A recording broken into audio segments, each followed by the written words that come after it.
An experimental study of sleep, from the Physiological Laboratory of the Harvard Medical School and from Sidis Laboratory, by Boris Sidis, M.A., Ph.D., M.D.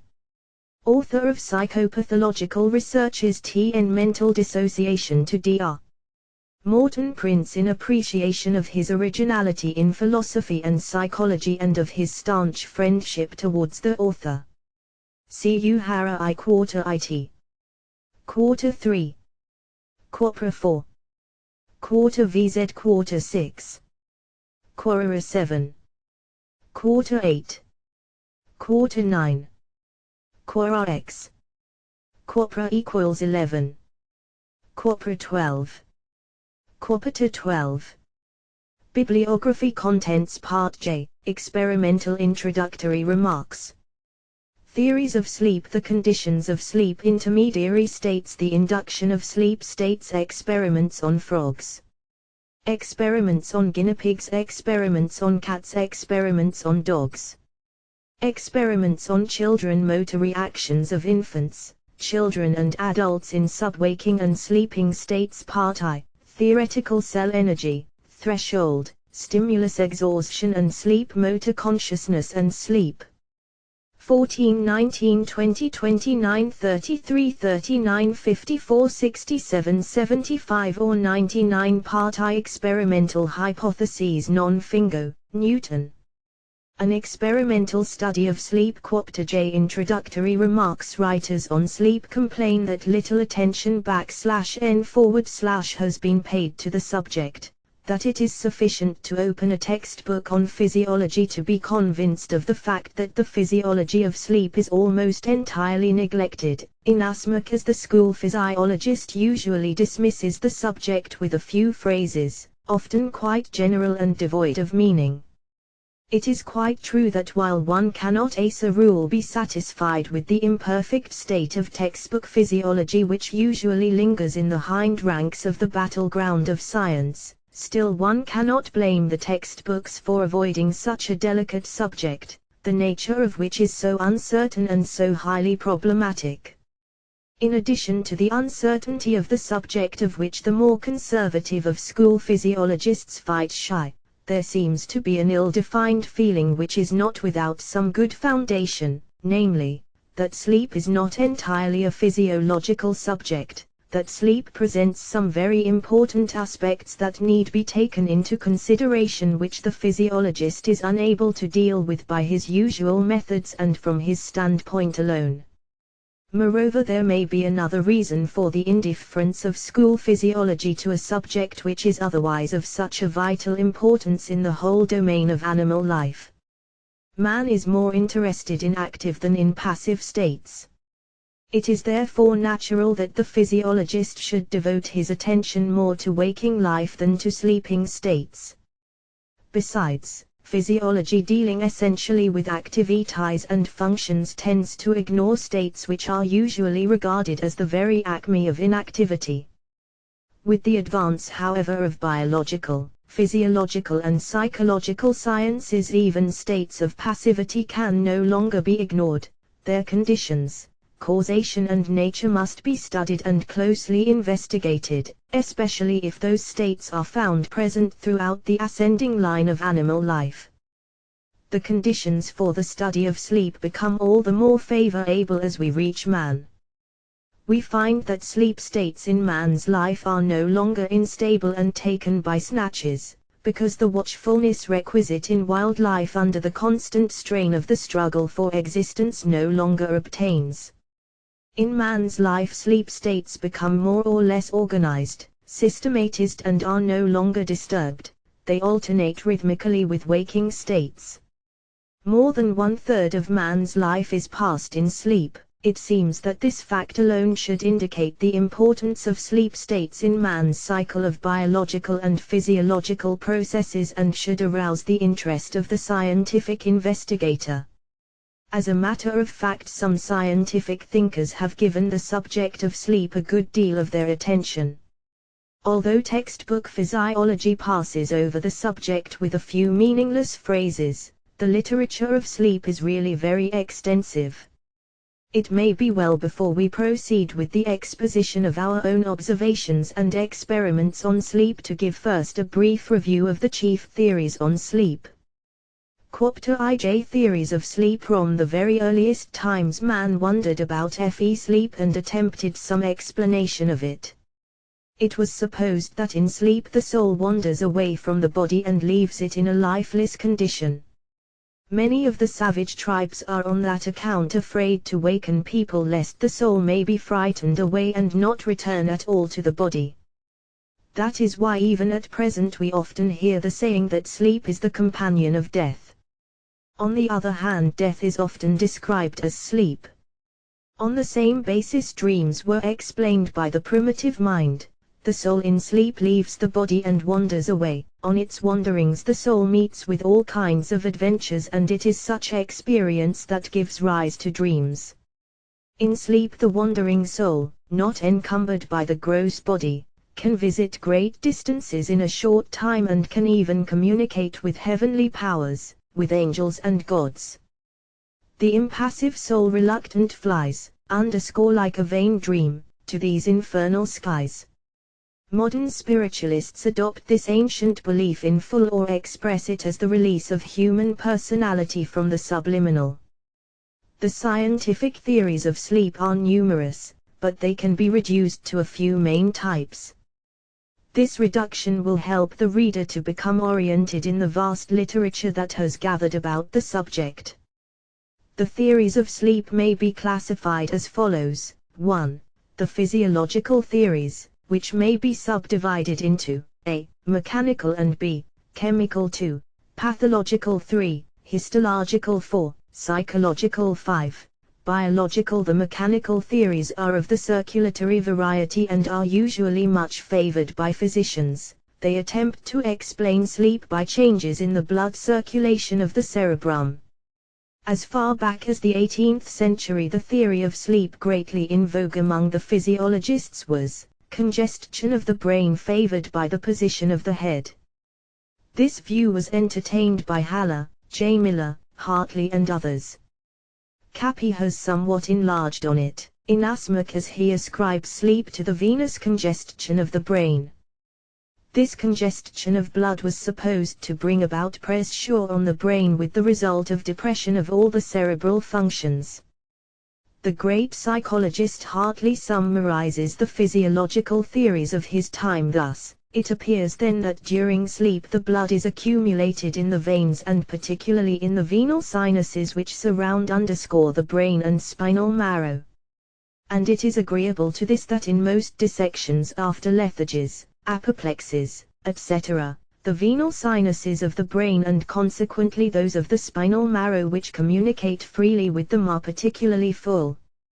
It follows therefore that the brain and spinal marrow will be particularly compressed during sleep, since the blood then takes up more space, is particularly accumulated within the cavities of the skull and vertebrae, and the hardness of these bones will not suffer them to yield or make more room.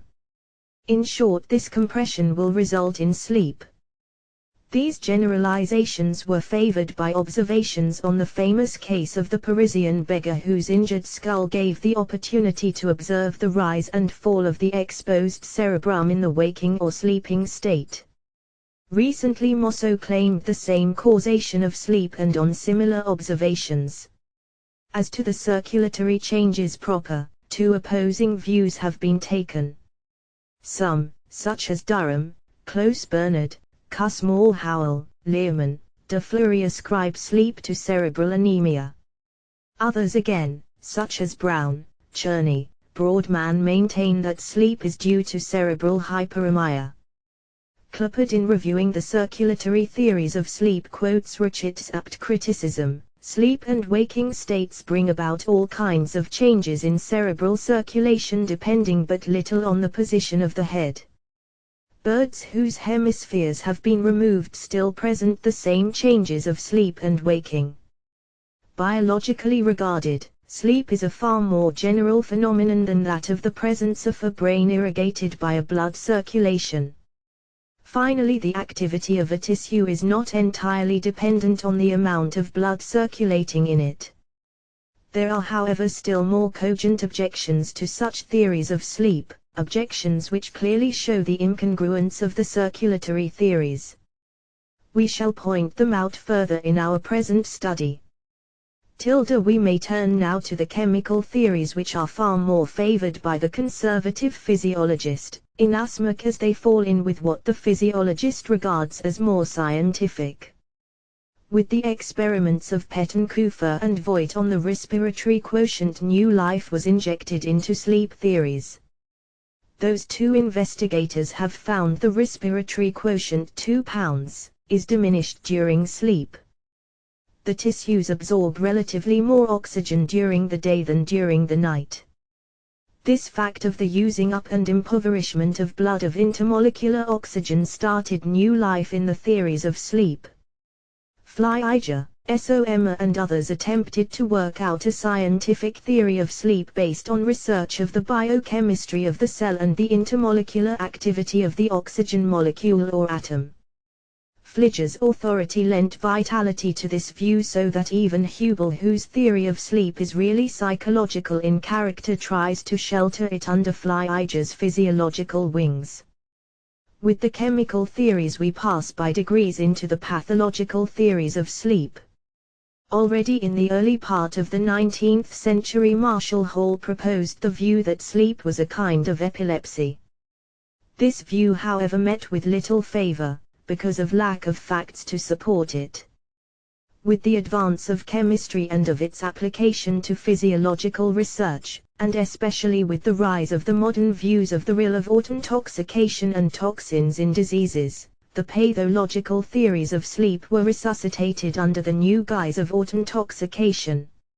Obersteiner and Preyer launched the theory that sleep was an autointoxication of the system by toxic matters accumulating in the blood, due to the one we may possibly refer to Loeb's work on heliotropism and sleep of butterflies as an example of a purely biochemical view of sleep. See December. Public Univ, Chicago, VI. Activity of the various tissues. Lactic acid was supposed to be the particular substance in question. Others, such as Dubois, ascribed the same state to the accumulation of carbonic acid. These were followed by a host of writers such as Binz, Herrero, Bouchard, Breziker and others.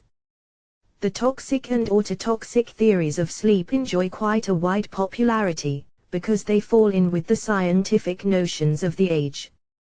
Those theories would make of sleep a pathological state, but the facts are against such a view. By the middle of the 19th century, when physiological experiments on nerve conduction were at their height, Purkinje proposed the theory that sleep might be due to the interruption of neural conductivity between the cortical matter and the rest of the cerebrum. This view was further developed by Mortner, Warlomont, Oppen_Heimer and others. As a further modification of the same theory, but based on more fundamental physiological processes, may be mentioned Verworn's theory, which refers sleep and waking states to processes of assimilation and dissimilation going on in the organism. At the same time with Verworn, Van Gissen and Sidis worked out their theory of sleep, basing it on similar processes, namely on anabolism and catabolism, and developing the interrelation of waking and sleeping states with the symptom complexes of nervous and mental diseases. The theory of Van Gissen and Sidis is based on the variability of different levels of neuron energy. We may dismiss this latter theory in a few words, as we shall discuss it in our study. We can only say here that the theory is essentially based on the concept of neuron energy. This brings us close to the famous theories of retractility of neuron elements, which have been of late utilized by many writers for various purposes. The development of the histology of the nervous system and especially of neuropathology have brought new life to the solution of the problem of sleep. The biological investigations of the cell by Kolliker, Remak, Nageli, Hofmeister, Virchow, Max Schultz, Hertwig, Foll, Van Beneden, Strasburger, Heidenhain, Bovry and many others opened up new horizons for theories of cellular activities. Naturally, the sleep theories came in for their share. It was not, however, until the researches of Golgi and Raymond Y. Cahill had laid the foundation for their famous doctrine of independence and contiguity of neural elements that the theories of sleep could seize on some tangible anatomical facts and work them for their benefit. Raymond Y. Cahill was the first to advance the view that the neuroglia cells by their expansions and contractions bring about dissociations and associations of the neural elements with the consequent loss or reappearance of normal waking states. A somewhat different, but closely analogous theory was launched into the scientific world by Matthias Duval. Instead of the retractility of neuroglia cells proposed by Cahill, Duval advanced the view that the neurons and their protoplasmic processes are endowed with contractility or retractility, and that the functioning and loss of functioning of neural elements are due to contractions and expansions of the protoplasmic processes of the neurons. Demure, Pupin, Berger and others have enlarged on this hypothesis.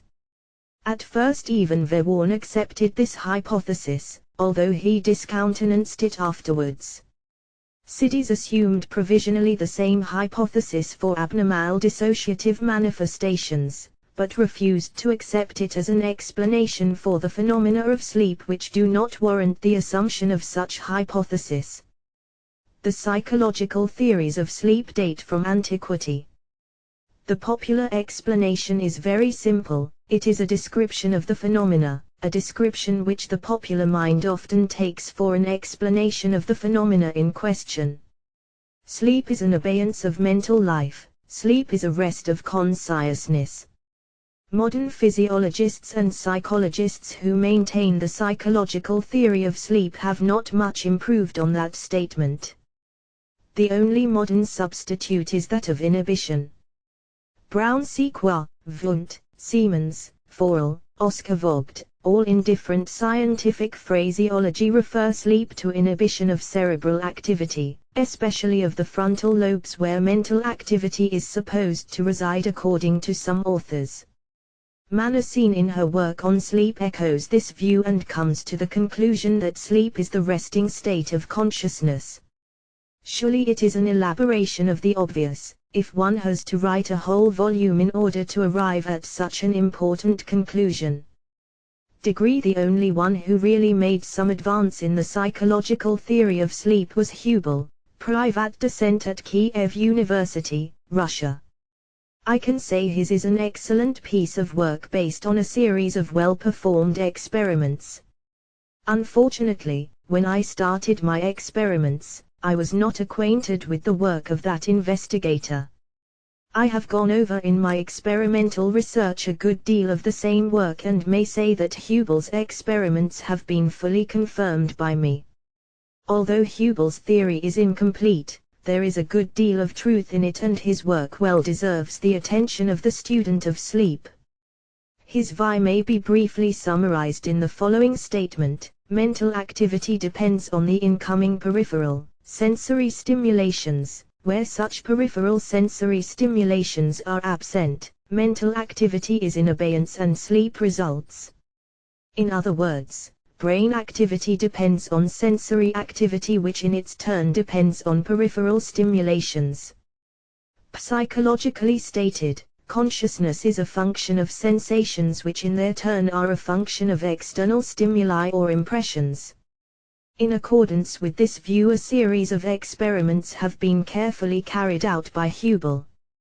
As my own experiments were carried out on somewhat similar lines, I shall refer again to Hubel's work, when I give an account of my asterisk experiments, in order to test a somewhat similar theory arrived at from totally different considerations, viewing the subject of sleep not only from a physiological and psychological, but also from a biological standpoint. An altogether different departure from the usual theories of sleep was recently taken by Kluppert. He points out that biologically regarded, sleep has its significance not as a passive state, but as an active instinct, like all the other instincts of animal life.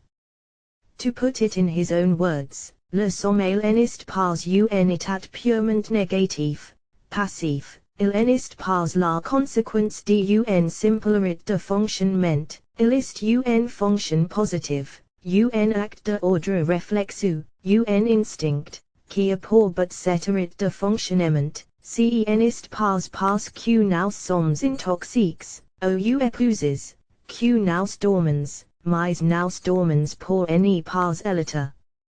This biological view of Clifford forms one of the most valuable contributions to the theory of sleep.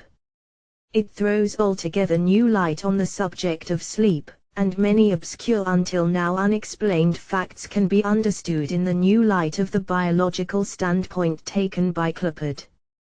Clifford's physiological theory of inhibition is not as clear, but with some modification I think it could well harmonize with my views and my work on sleep. While accepting the views of Clifford, my standpoint taken in this study is based on investigations published in previous works of mine mainly dealing with the subject of dissociative states in general. Chapter 3 The conditions of sleep, ose the well-known dictum of Newton, hypothesis non fingo. Let us start with facts before we attempt to form any idea as to the nature and character of that apparently mysterious state known as sleep. In order to understand a highly complicated phenomenon, it is well to study the circumstances under which it occurs and investigate the conditions that favor the manifestation of the state. Now, in studying the conditions of normal and abnormal suggestibility, I pointed out in my Psychology of Suggestion that the following conditions are requisite to bring about those peculiar subconscious or subwaking states which form the soil favorable for the growth and development of implanted suggestions. Conditions of normal suggestibility. Abnormal suggestibility. 1. Fixation of attention. Fixation of attention. 2. Distraction of attention. 2. 3. Monotony. 3. Monotony. 4. Limitation of voluntary. 4. Limitation of voluntary movements.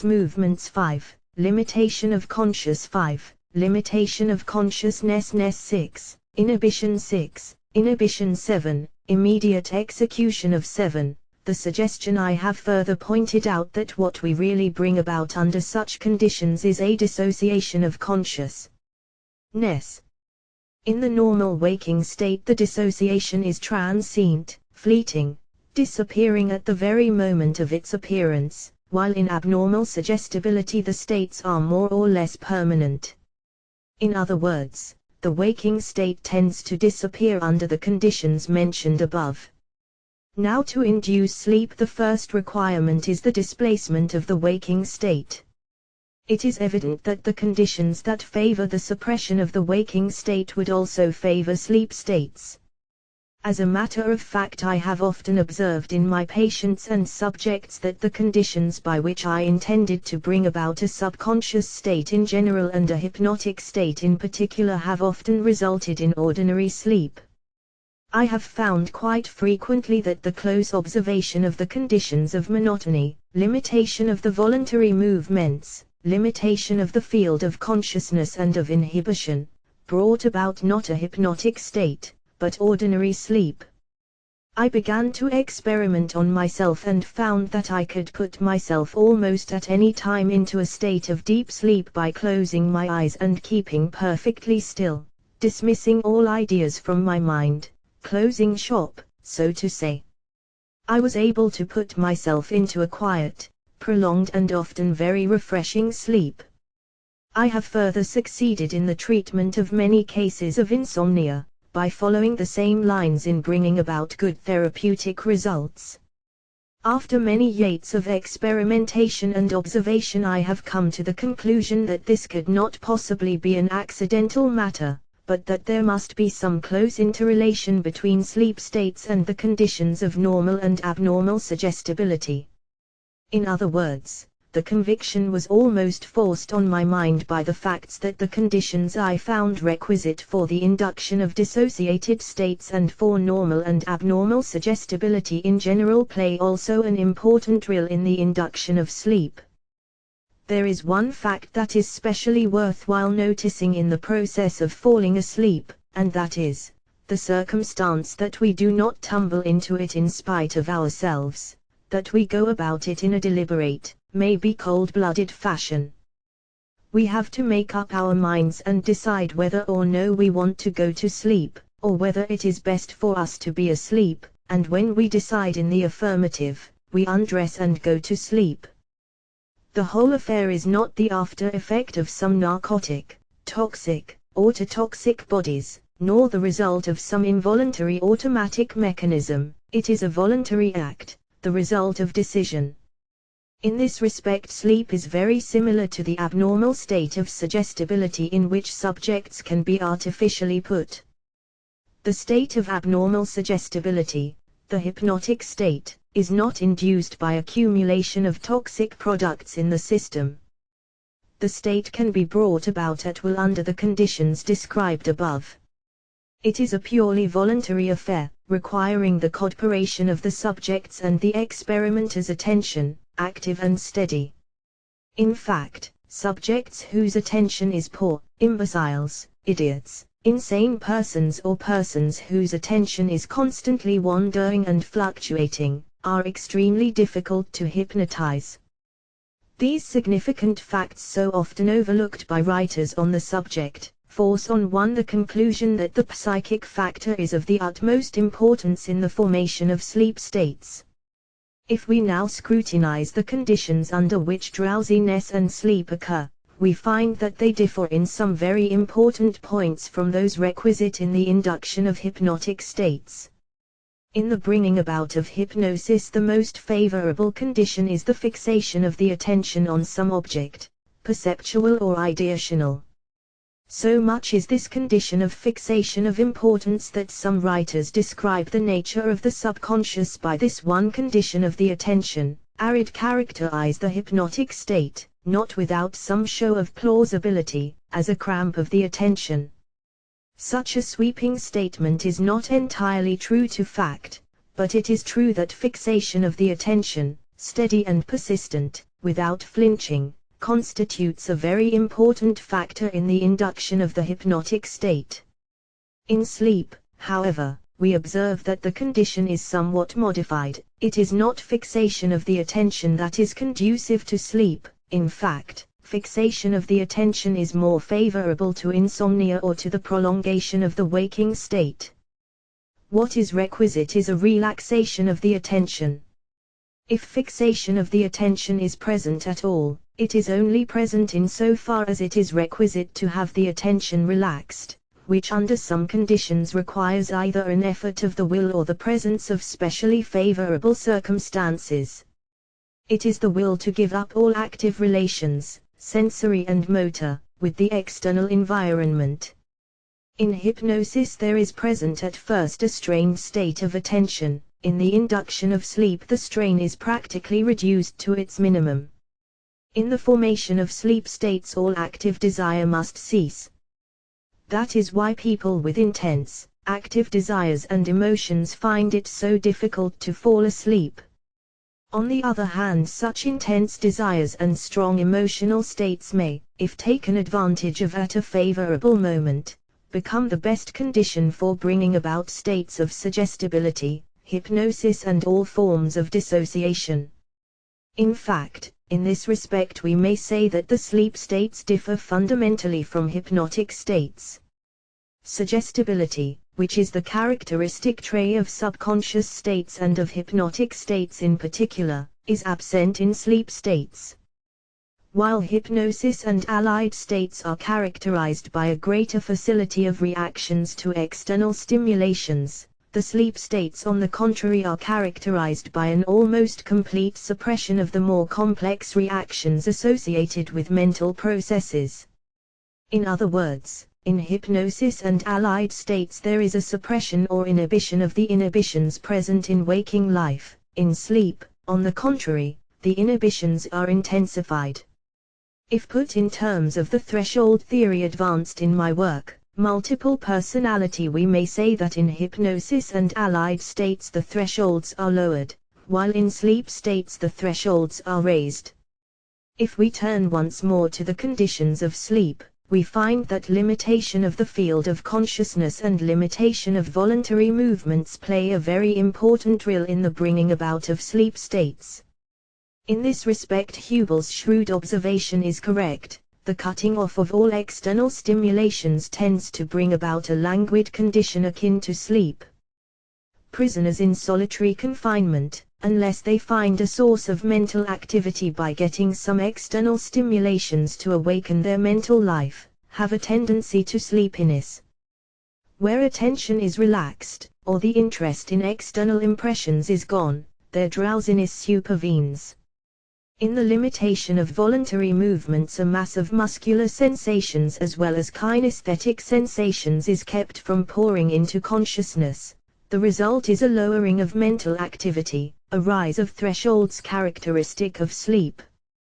The cutting off of external impressions is also of importance in hypnosis, as when the subject is asked to keep very quiet and make his mind a blank. Where there is a predisposition to states of dissociation, the result of limitation is not sleep but hypnosis, with a fall of thresholds. The most important and possibly fundamental condition common to sleep and subconscious states is that of monotony. In order to fall asleep, we must dismiss all our interests, our thoughts. Similarly, to induce hypnosis, we tell the subject to try not to think of anything. We impoverish, we make monotonous, his mental life by making him think of nothing in particular. The fact that people may fall asleep even under intense stimulations is often adduced as a strong objection to the view that diminution of sensory stimulations is conducive to sleep. Thus Richard refers to the fact of falling asleep at the opera, in spite of the light and the noise. This objection is valid only if we leave out of account the importance of the factor of monotony. It is not so much the diminution of the intensity of stimulations which is of importance in the production of sleep, as the total mass of impressions. In fact, it is not so much the total volume as the progressive, ceaseless variability of the incoming impressions that counts in the keeping up of the restless activity of consciousness in its adjustment to the external conditions of the environment. Given a prolonged stimulation or a series of stimulations of the same intensity, consciousness becomes dulled and sleep ensues.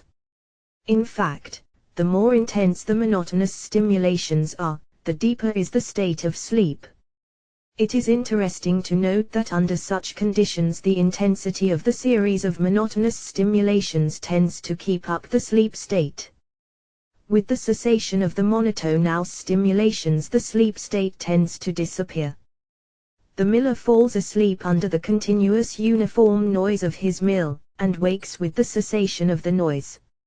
In listening to lecturers in a medical school, I found how easily the monotonous, uninteresting delivery put me into a drowsy state, and how I came back to myself with a start when the lecturer stopped. Inquiring among the students, I found that their experiences were quite similar to my own. They were kept in a semi-drowsy state by the long drawn-out sentences, and kept awake by the lecturer's resting places. Many people who are used to the long, continuous hum of a large city such as New York, for instance, find it difficult to fall asleep in a quiet place. Chapter 4 Intermediary states of the mental trouble, and hypnotization is not possible. I have for many years employed a method which has been giving excellent results, both theoretical and practical. By means of this method, which I have termed hypnotization, I have been able to induce states closely allied to sleeping states on the one hand, and to hypnosis on the other. This work may be regarded as established, having since been confirmed by many other investigators, as well as by my assistants and collaborators in my laboratory. Basing myself on the conditions which I have elsewhere described for the induction of states of normal and abnormal suggestibility, as well as for the bringing about of dissociated states in general, I have applied the same or similar conditions in cases where hypnosis was not possible. The result was the induction of peculiar states which I termed hypnoidal. The hypnoidal state is of an intermediary character, intermediary between the waking state on the one hand, sleep and hypnosis on the other. Here specially lies our present interest in these peculiar states. The patient or the subject while in this state hovers between hypnosis and sleep. Now he may be in a condition which can only be characterized as light hypnosis, and then again to one's surprise the person is found to be in his normal waking state. The state evidently is highly unstable. Many cases where it is requisite to find the causation, the oscillations of the different states may be followed by variations in respiration. Thus the respiration is somewhat unequal in the waking state, becomes quietened and more uniform in hypnosis.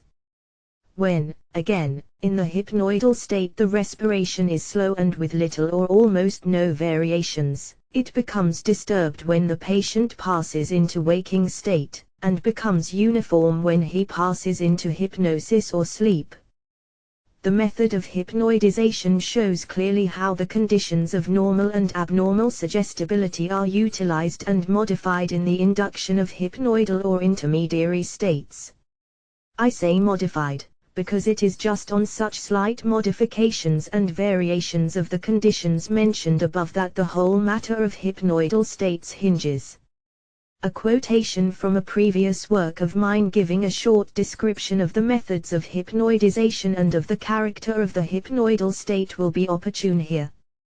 The patient is asked to close his eyes and keep as quiet as possible, without however making any special effort to put himself in such a state. He is then asked to attend to some stimulus, such as reading or singing, or to the monotonous beats of a metronome. When the reading is over, the participant with his eyes shut is asked to repeat it and tell what comes into his mind during the reading, or during the repetition, or immediately after. This should be carried out in a very quiet place, and the room, if possible, should be darkened so as not to disturb the patient and thus bring him out of the state in which he has been put. As modifications of the same method, the patient or subject is asked to fixate his attention on some object, while at the same time listening to the beats of a metronome. The patient's eyes are then closed. He is to keep very quiet, while the metronome or some other monotonous stimulus is continued. After some time, when the patient's respirations and pulse are found somewhat lowered, he is asked to concentrate his attention on a subject closely relating to the symptoms of the malady or to the submerged subconscious state. In other words, the patient is in a hypnoidal state favorable for the emergence of subconscious experiences. The patient again may be asked to be very quiet, to move, or change position as little as possible, and is required to look steadily into a glass of water on a white background with a light shining through the contents of the glass. A mechanism producing monotonous sounds is set going, and after a time, when the patient is observed to have become unusually quiet, he is asked to tell what he thinks in regard to his symptoms.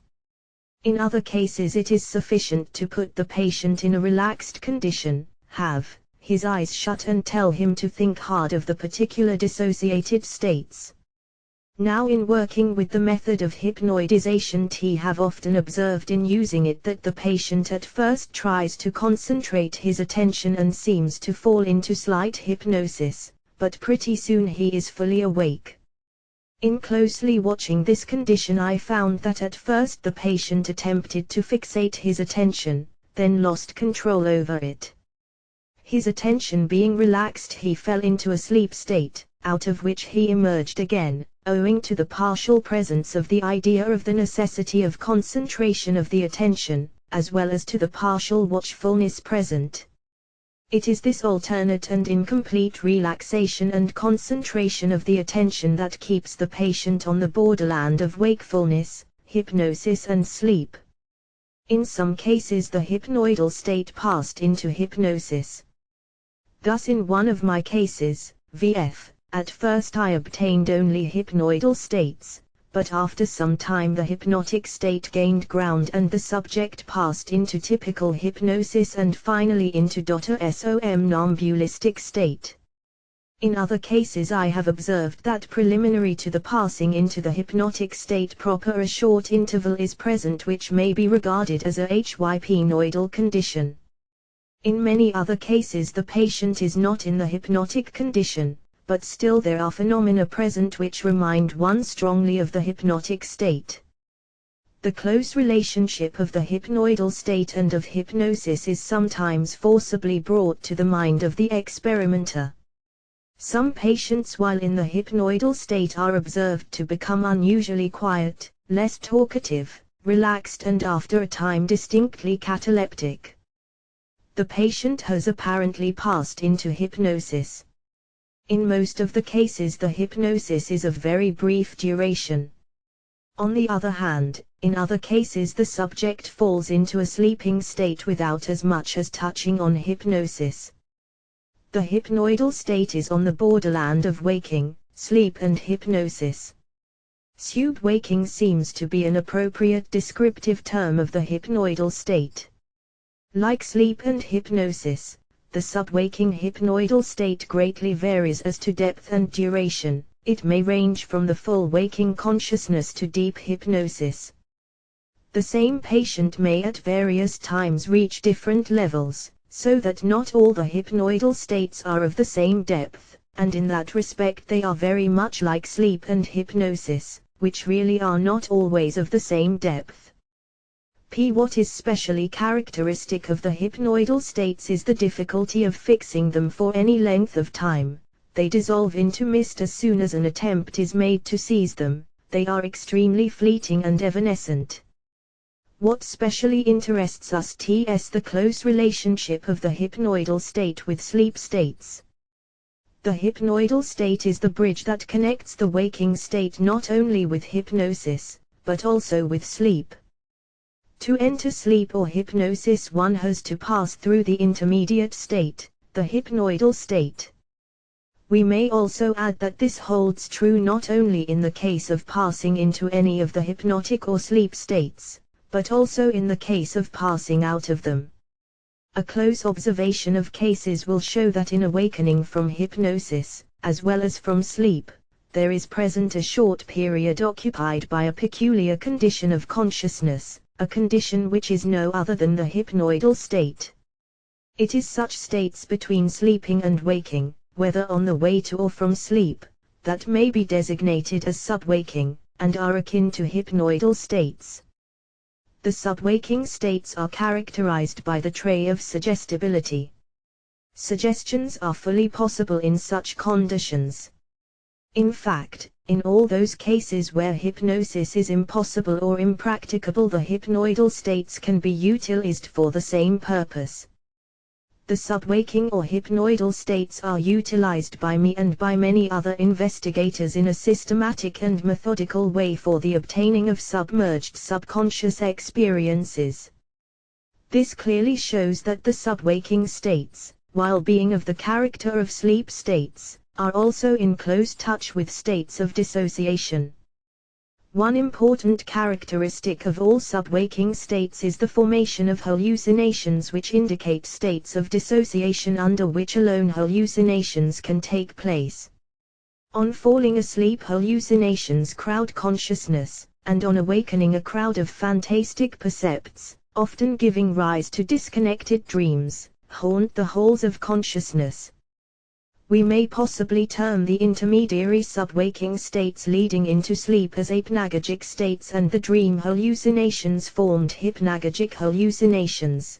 The intermediary subwaking states which arise on coming out of sleep we may term hypnagogic states. From this, sleep, and as to lead away, the dream hallucinations formed may be termed hypnagogic hallucinations.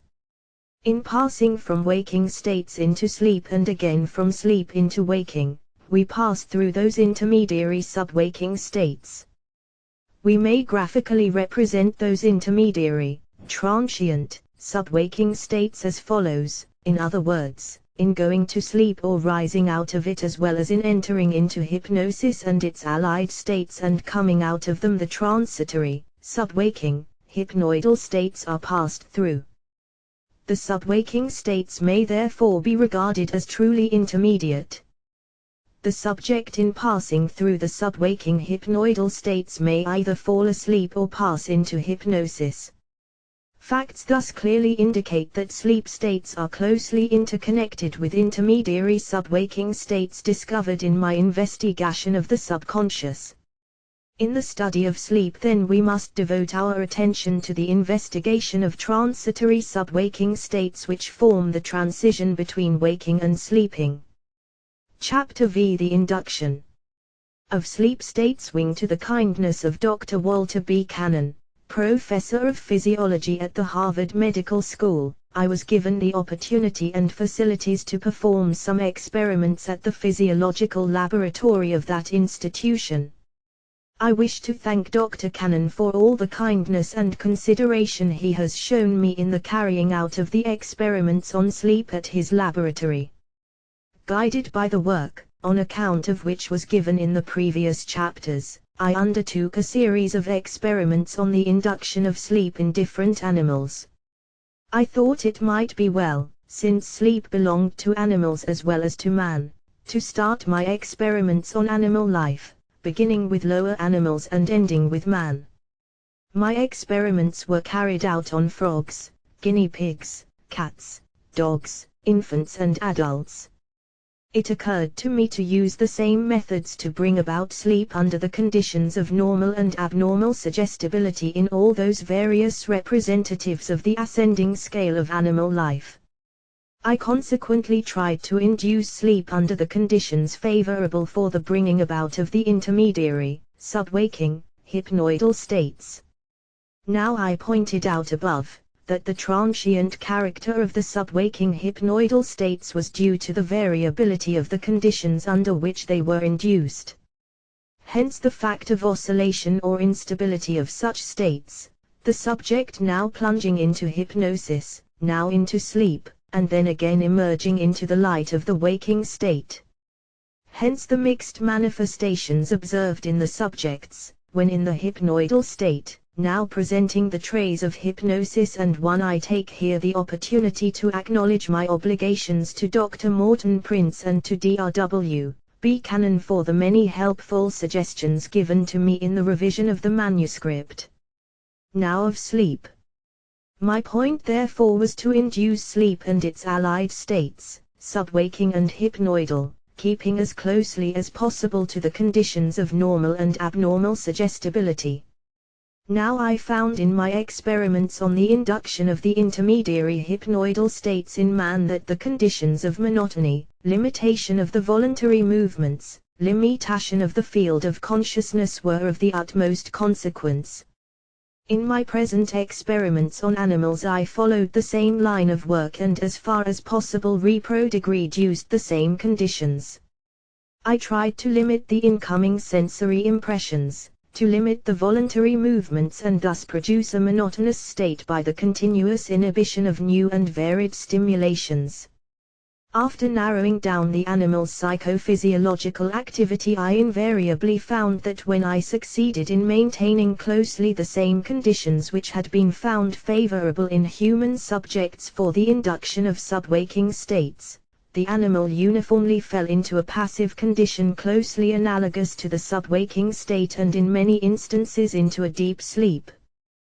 The condition of the animal was often strikingly similar to the one observed in the human subject. The respirations and pulse were lowered, while mental activity in the higher animals, alertness of sensory and motor reactions to external stimulations in the lower animals became greatly reduced and even completely suppressed.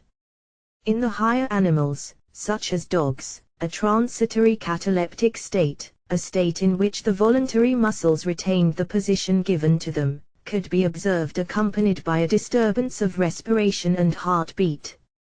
The slight disturbance then subsided and calmness supervened. The calm lasted but for a brief period of time and the disturbances reappeared. The latter were once more succeeded by calm, which ended by full waking state or by a deep sleep. In other words, the experiments, the details of which are adduced further on, allow me to draw the conclusion that I had here the typical manifestations observed under the same conditions in my human subjects. I found here the manifestations characteristic of the intermediary hypnoidal states, the animal now passing into waking and now falling into sleep. Of course, in the case of the frogs, the interpretation of the manifestations is rather uncertain. Still, even in the frogs, as the course of the experiments advanced, the results stood out more clear and distinct, especially when viewed in the light of the experiments performed on the higher animals. Chapter 6 Experiments on Frogs. It is probably best to begin with the facts and give their interpretation afterwards. It seems advisable to give the reader a clear and full account of my work as a whole, to avoid being entangled in a mesh of unnecessary details. While I experimented on a great number of frogs, I present here but a few typical experiments. The reader will thus be in a far better position to get a fair view of the work and be more enabled to judge critically the conclusions drawn from the experiments. When the frog is put on its back, its lower lid, its only eyelid, is drawn up. If kept in the same position for a few minutes, the frog ceases to struggle and becomes quiet. The lower lid is kept shut, but when the lid is drawn down, the frog becomes lively. If the frog is put on its back and stroked gently, the eyes close, the lower lid being pulled up, the frog becomes very quiet, but soon becomes again lively.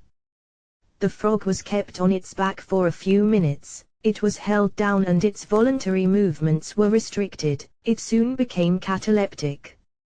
There was a change in the respiration as shown by pneumographic tracings. A cloth was wrapped round the frog's head. The frog remained very quiet, apparently in a very deep sleep. The eyelids were found drawn up.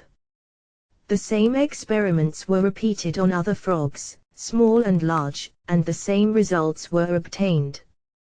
When a cloth is put on the eyes of the frog so as to exclude all light, the frog sinks into a state of rest. It is cataleptic and can then be put in any unnatural position. It does not make any attempt to change its position. The frog reacts but feebly to sensory stimuli. The eyelids are found to be drawn up. The experiments were then somewhat modified. The eyelids of the frog were held together with collodion painted over them. At first the frog struggled and was very restless, but soon it became very quiet, apparently sunk into deep sleep. The more often the frog is put in that apparent sleep or rest state, the easier it is afterwards to induce the same condition. A big lively frog was blinded. It was easily put in any position, though it would not have retained such awkward postures in its normal healthy state, before it was deprived of sight. It may be well to add that the experiments were performed after the frog recovered from the shock of the operation.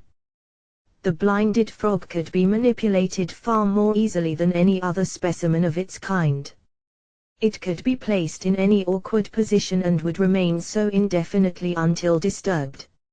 No frog with its eyesight unimpaired would have remained for a moment in such awkward, uncomfortable positions. The frog, for instance, was hung up by its front limbs on a board. It remained in the same position until disturbed. The frog was put over the edge of a jar where it hung with the front limbs, the body and hind legs relaxed in the jar. It remained in this uncomfortable position until disturbed.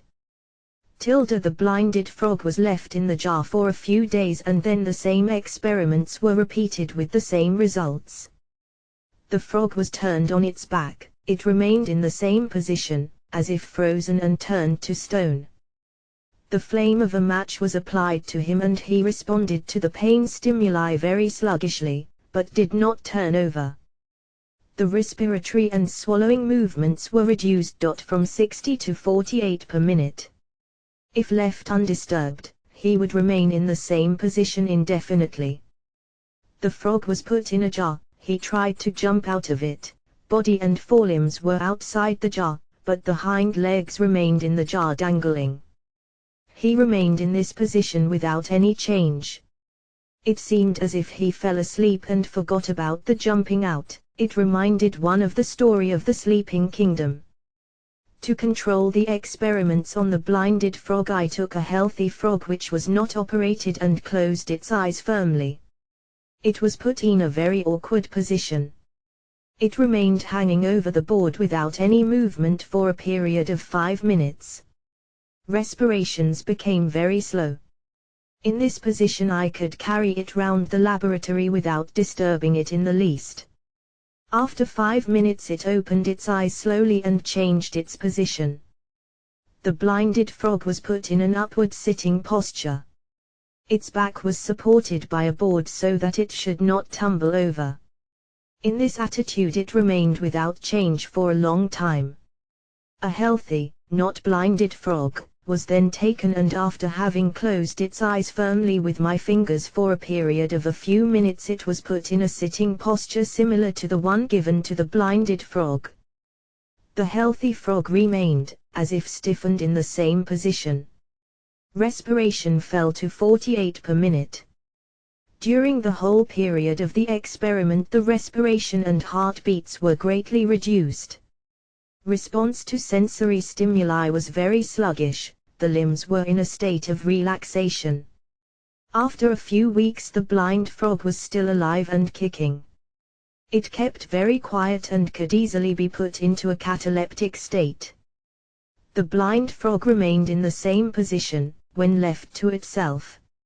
It remained in any posture given to it. When put over the edge of the jar, it remained in the same position without changing a single muscle. During this time it reacted very sluggishly to external stimulations. Respiration and heartbeats were very much retarded. Similar experiments were carried out by me on a number of frogs with the same results. In some cases interesting effects of inhibition could be observed. Thus in one of the actively respiring frogs with pronounced swallowing movements the latter ceased, when the muscles of the hind legs were seized and sharply and violently pressed or pinched. Frogs were placed on their backs and then a heavy weight was put on them to hold them for a few minutes in the same position. The frog soon fell into a cataleptic state and remained in that state even when the pressure was removed. The lower eyelids were found drawn up. The eyes were partly closed. Some of the frogs, when released from the pressure, relaxed their extremities and remained in a quiet state. Similar experiments I carried out on a number of frogs. The results were of the same character. It is interesting to observe that when the frogs open the eyes and turn to their usual position they remain for some time very quiet.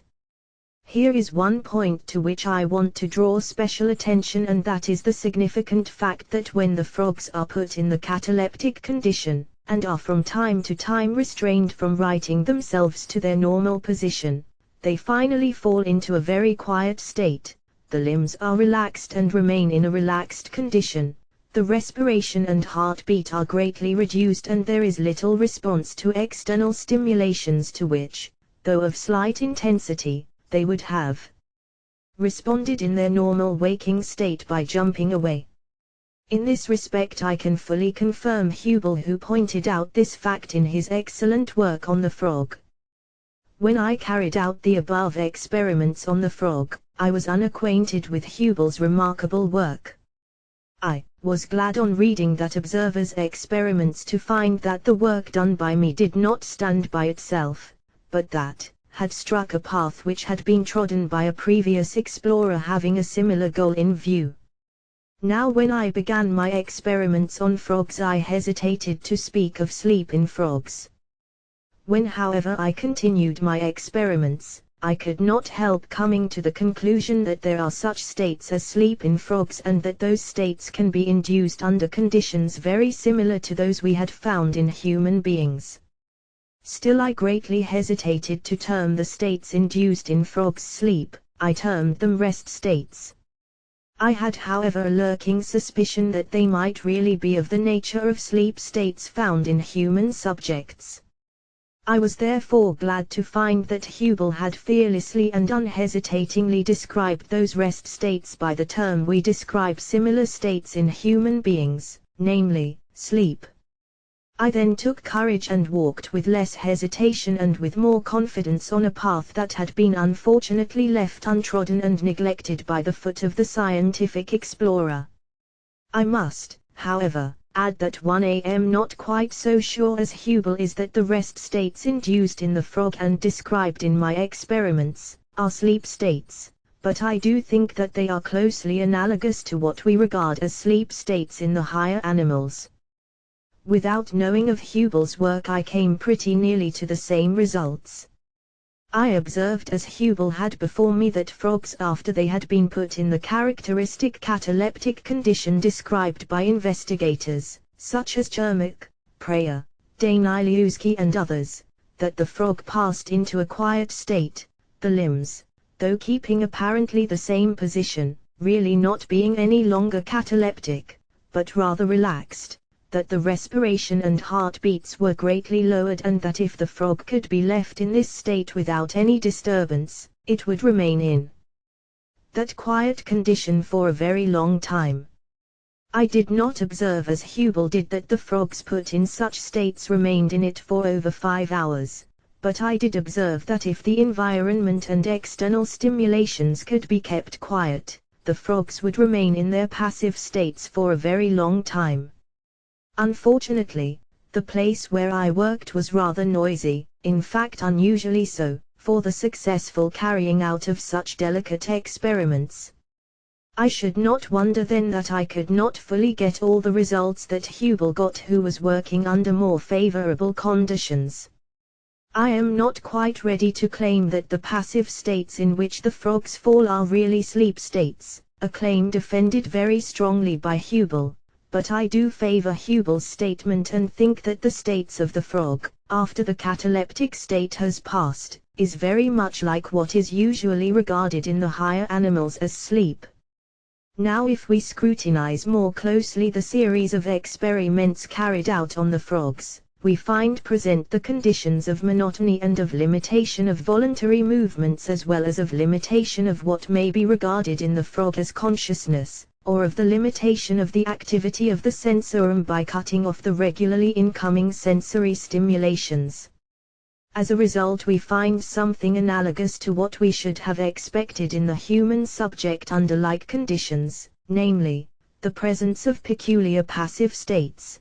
That is all that we are thus far justified to say of them, observed and described as they are by experimenters who do not have the possibility of getting the subjective experience of the animal under observation. What we find in the state of the frog is a condition somewhat analogous to what we have found in our experiments in human subjects, namely the presence of intermediary states of the subwaking or hypnoidal type. The symptoms observed differ somewhat, but in general they may be regarded as alike. We find a passive state with cataleptic manifestations. The state varies from catalepsy to relaxation or what may be regarded as lethargy, and again from passivity to activity, from sluggish to very lively reactions in response to external stimulations. We have therefore here manifestations which remind one of like manifestations in the human subject, namely subwaking, hypnoidal states which are on the borderland of waking, hypnosis and sleep. Of course, we should not expect to find that frogs which stand so low in the scale of vertebrates would manifest phenomena of the same character as the higher vertebrates, but we should expect that some similar phenomena, though otherwise widely different, would be present. This is precisely what we find in the frog. We find the general characteristics, though rather vague, of what is afterwards fully developed in man as the subwaking, hypnoidal state. We must remember besides that the hypnoidal state is very unstable and its manifestations, having the characteristics of waking state, sleep and hypnosis, greatly vary in different individuals and at different times in the same individual. We should therefore expect that the hypnoidal state would show still more radical differences from the typical in the various species of animals, especially in those that stand so far apart from each other as frog and man. What is surprising to me is not the fact of the variation and great difference of the hypnoidal state in the frog as contrasted with man, but that the difference is really not far greater, considering the gap that exists between the two organisms. In fact, the similarity is far more striking than is the difference between the hypnoidal states of the two contrasted organizations so widely apart in the scale of evolution. My view then is that the phenomena observed in the frog are hypnoidal in character. The phenomena themselves as well as the conditions under which they are induced warrant my view of the hypnoidal nature of the states. In this respect we can well understand the apparent disagreement of the early observers on the subject. Chermak and Danilewski regard the phenomena as being of the hypnotic order, Hubel regards them as being more of sleep states, while Preyer views them as being the results of fright which give in the waking state cataleptic manifestations closely similar to those observed in hypnosis. Verworn, who regards the phenomena as large correction and due to central inhibitions, really does not conflict with any of the views. It is simply a general physiological hypothesis which may be in accord with any view, a physiological hypothesis which may or may not be true. It is a hypothesis far removed from the special facts and should be tested on its own merits. My point of view is not a matter of hypothesis, but describes and explains the phenomena in terms of states having similar manifestations and produced under the same conditions, states which are more developed and stand out more pronounced in higher animals. These states possess many of the characteristics of the waking state, sleep and hypnosis. Hence the reason why the early observers regarded the phenomena as waking states, as Preyer did. Others regarded them as hypnosis, a view maintained by Chermak, Heidenhain, Danilewski, while other investigators regarded the phenomena as sleep states. As a matter of fact, the phenomena and the conditions under which they are induced make the view highly probable that the different investigators are not far away from the truth, but not being acquainted with the peculiar hypnoidal states described, they observed the phenomena in two one-sided terms, in terms of sleep, or hypnosis, or of waking states. In reality, the phenomena and the conditions under which they are induced point strongly to the fact that the states are hypnoidal in character, states which partake at once of all the three apparently contradictory manifestations, waking, sleep and hypnosis. Now the manifestations of the waking state, and now the symptoms of sleep, and now again of hypnosis predominate. In short, the state induced in the frog under the conditions of monotony, limitation and inhibition is a variety of the subwaking, hypnoidal states. This induced hypnoidal state, being intermediary in character, may either partake of the catalepsy of hypnosis strongly modified and manifesting itself differently in the frog than in the human subject, or may again go over into the passive state of sleep or some state analogous to it. It is perhaps of importance to call attention to the significant fact that the first stages induced in the frog are rather of an unstable character. The frog, when put on its back and kept down for but a short time, falls into an apparently cataleptic state of short duration. The animal soon rights itself and is fully awake as before. This instability is very characteristic. Now the hypnoidal states are just characterized by this fundamental trait of instability. It is only when the condition of monotony, limitations of voluntary movements and inhibition are sufficiently prolonged that the catalepsy becomes more or less fixed for some period of time, and when this passes off, and the conditions under which the frog is kept are continued still further, it is only then that the frog sinks into a passive state which may last indefinitely, unless brought out of it by some strong stimulation. It seems to me then, that if we take all this into consideration, we cannot possibly describe the state in which the frog is put in other terms than what we have on other occasions discovered to be the intermediary, sub-waking, hypnoidal state. Quarter 7 Experiments on guinea pigs. Without going into physiological speculations, let us once more return to our facts. In the Pathological Institute of the New York State Hospitals, I had occasion to carry on a few experiments on guinea pigs. One of the guinea pigs was put into a cataleptic condition by gentle stroking, while another was put into a similar state by simply seizing him suddenly. The guinea pigs lost the control of their extremities and could not move even when stimulated by strong electric currents. After a few minutes left in the same position, the guinea pigs recovered the use of their extremities. The holding down of the animal to one position of the limbs, the gentle stroking, or the strong emotion of fear favored the condition of monotony and inhibition. In my present experiments I tried something similar, namely, to put the guinea pig under the same conditions of experimentation under which I put the frogs and my human subjects. A guinea pig was bound with straps and plaster strips and was left in this condition overnight. In the morning he was found in the same place. He could not free himself. He was very much weakened and paralyzed. He did not struggle much and could easily be put into a passive state. Unfortunately, it was hard to say whether the passive state was due to his weakness or to the conditions under which he was artificially put. Young guinea pig, of a few days old, very lively. I took him in my hands and kept him quietly and then put a blind on his eyes as I did in the case of the frogs. At first he struggled, then became very quiet. Respiration fell from 120 to go per minute.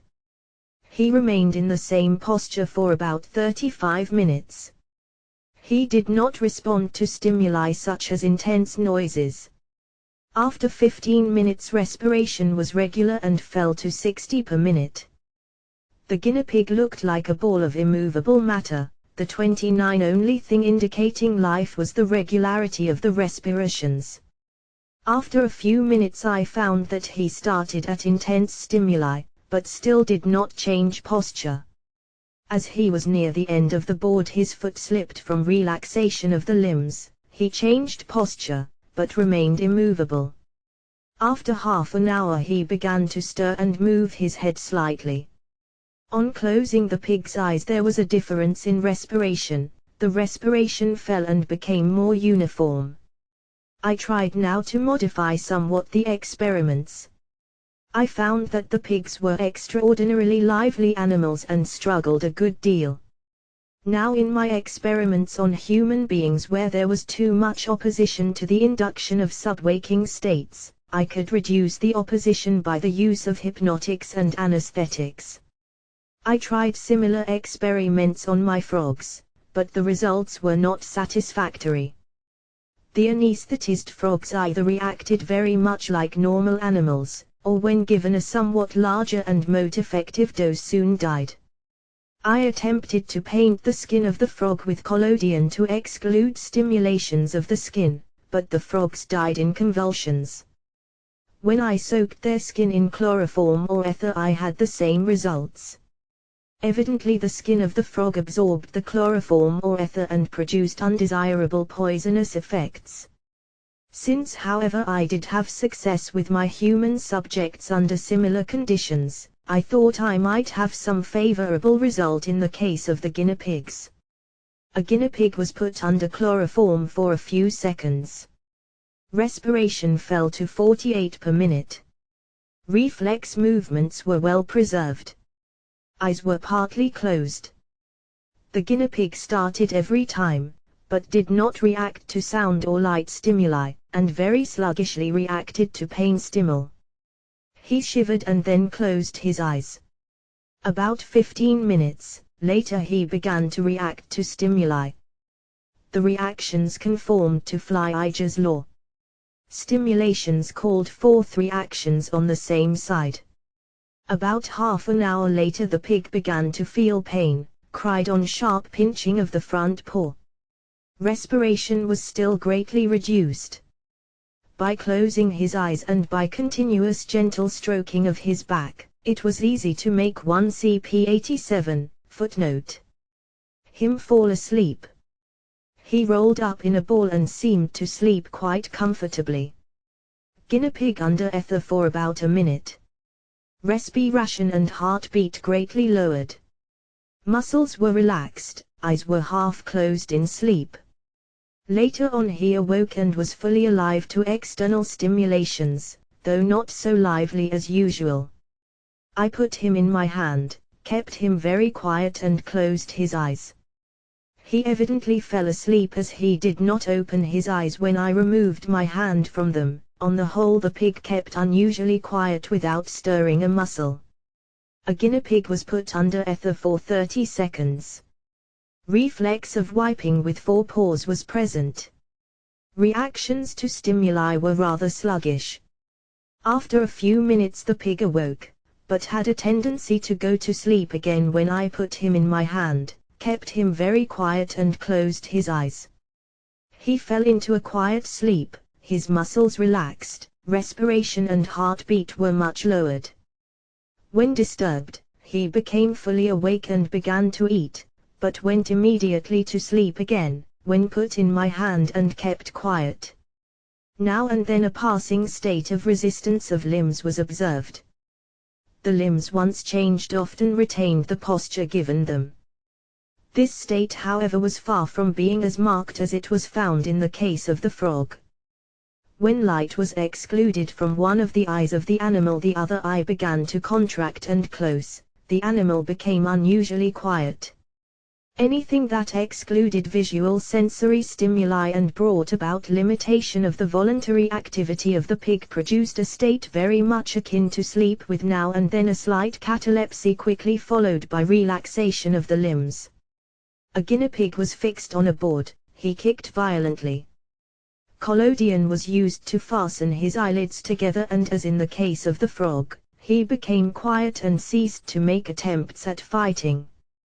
A guinea pig breathed chloroform for 2 seconds only. It seemed to have affected the animal sufficiently to make him quiet.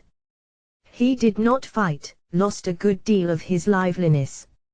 I put my hand on him, restricting his movements. He did not resist. I then closed his eyes, he remained without stirring in the same posture. 32 An experimental study of sleep. When I closed one eye of the animal, the other closed also and the animal seemed to have gone to sleep, the limbs being in a relaxed condition.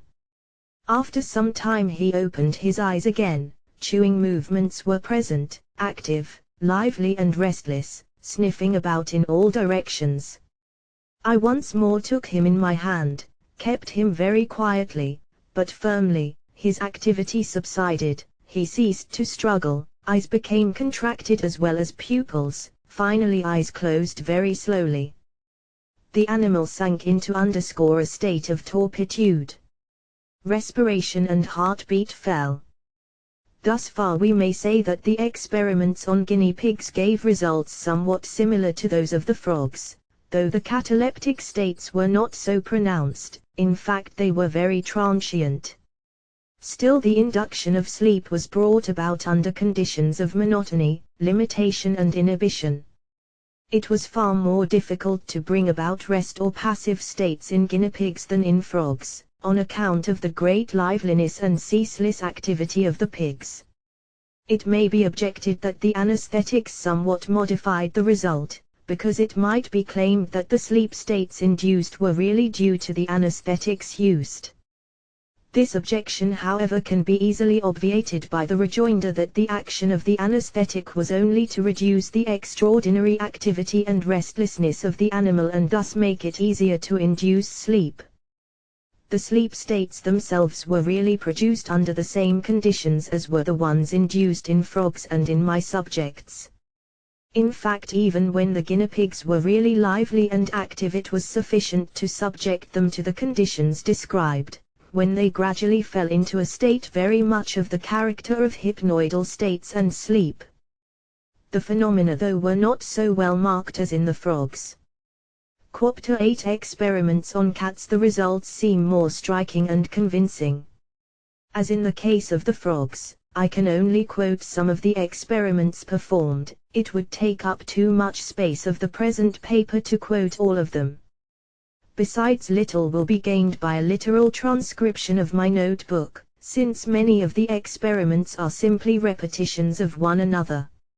I shall bring as many facts before the reader as will sufficiently introduce him to the work and make him so familiar with the experiments performed that he may be enabled to follow closely the various threads that go to form the main strength of the present research. A young kitten of about 6 weeks, very lively, runs about playfully, wide awake. When put on its back, it struggled violently. I then put the kitten in a cloth, kept it firmly so as to limit all the struggles and voluntary movements. At first it struggled and fought, but I restrained the kitten as much as possible, and then I closed its eyes for about a minute. The struggle ceased gradually and the kitten passed into a passive state of sleep. When I relaxed my grip on its body, it remained in the same position without moving a limb. At first the respirations went up and also the heartbeats. But as the kitten became more passive and went into deep sleep, the respirations and heartbeat fell. The kitten was deeply asleep, did not react to sound stimuli or to light, eyelids were firmly closed. At first a slight resistance in the outstretched paws, strongly suggestive of hypnotic catalepsy, was observed. Soon the paws were fully relaxed and easily changed to any position, but without retention of impressed posture. The sleep lasted for more than 20 minutes and would have lasted longer, had it not been for the fact that I disturbed the kitten's repose to continue my experimental work. The same experiments were repeated again and again under the same conditions of monotony, limitation of volun. Passing now to my experiments on higher animals' terry movements and inhibition. The results were uniformly the same. It may be well to call the reader's attention to the fact that holding the kitten down firmly, thus limiting its voluntary activity, is really at the same time conducive to greater monotony of peripheral sensations coming from the action and movements of the muscles, joints, synovial surfaces, and so on. So that the factor of limitation largely aids the condition of greater monotony. Although the pressure exercised on the animal during restrictions may be intense, still, as we have pointed out, it is not so much the intensity of the sensory mass which keeps up the waking state, as the manifoldness and the volume of sensations and reactions ceaselessly varying from moment to moment as to quantity, quality and intensity. The kitten was restricted in its movements. It was held down for some time, but it did not go easily into a quiet state. I found that the best arrangement was to enwrap the extremities, the hind extremities at least, in a cloth. This limited the voluntary movements effectually. It was still easier, when all the extremities were enwrapped in a cloth. When now I put my fingers over the kitten's eyes and closed them, there was little resistance and in a few seconds, not more than half a minute, the little thing was extremely quiet and in a minute or so it was fast asleep. The fingers were then removed, the kitten's eyes remained firmly shut. In fact, the eyelids resisted all efforts to open them.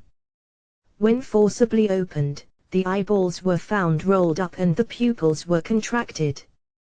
The kitten would have probably kept on sleeping for some time, if judged by what had been observed in other kittens under similar conditions, had it not been disturbed in order to have the experiments repeated. The kitten was snugly put away in a cloth, and all 4 extremities were restricted from voluntary movements. At first the kitten struggled a little, but was soon quieted. I then shielded the kitten's eyes with my hands, while I held it firmly for a few seconds only. The kitten's eyelids became half closed and finally closed fully. When the extremities were tested immediately, they were found resistive and slightly cataleptic. Occasionally the resistance was quite marked. The cataleptic state was rather transient. In some experiments I even succeeded in raising the paws into uncomfortable postures where they remained without change for a brief period of time. After a few seconds the catalepsy of the extremities passed off and the limbs were in a state of relaxation. The kitten did not react to stimuli, such as sound, light or smell, even slight pinching, change of the extremities, shifting of the posture of the body did not produce any reaction. When aroused from sleep, the kitten yawned and stretched its paws, looked sleepy and reacted sluggishly to external stimulations. Kitten struggled hard when put on its back. It was enwrapped in cloth and still kept on its back, where it was held firmly without being allowed to turn over or even to move. I then closed the kitten's eyes. After a minute it remained in the same position. The kitten was lying quietly on its back, though the position was rather unusual and the whole attitude was very uncomfortable. The paws were raised in the air and at first there were manifestations of resistivity about the joints, but soon the resistivity passed off and the limbs, though raised, were really soft and relaxed. A little later the paws dropped slowly and remained in a state of relaxation. The catalepsy was replaced by lethargy. The kitten did not react to pressure or to tickling of the paws. When sounds were produced close to its ear, the ear moved, but otherwise, the posture of the kitten remained unchanged. Tickling of nostrils made it move its head, but the kitten remained in the same posture with eyes firmly shut.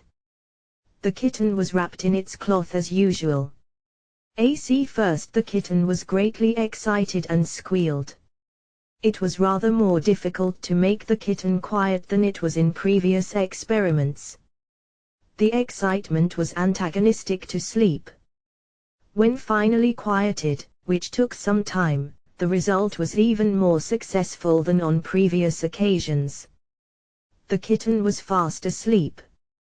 Before going into the sleep state the same phenomenon of transient catalepsy and resistance was quite marked.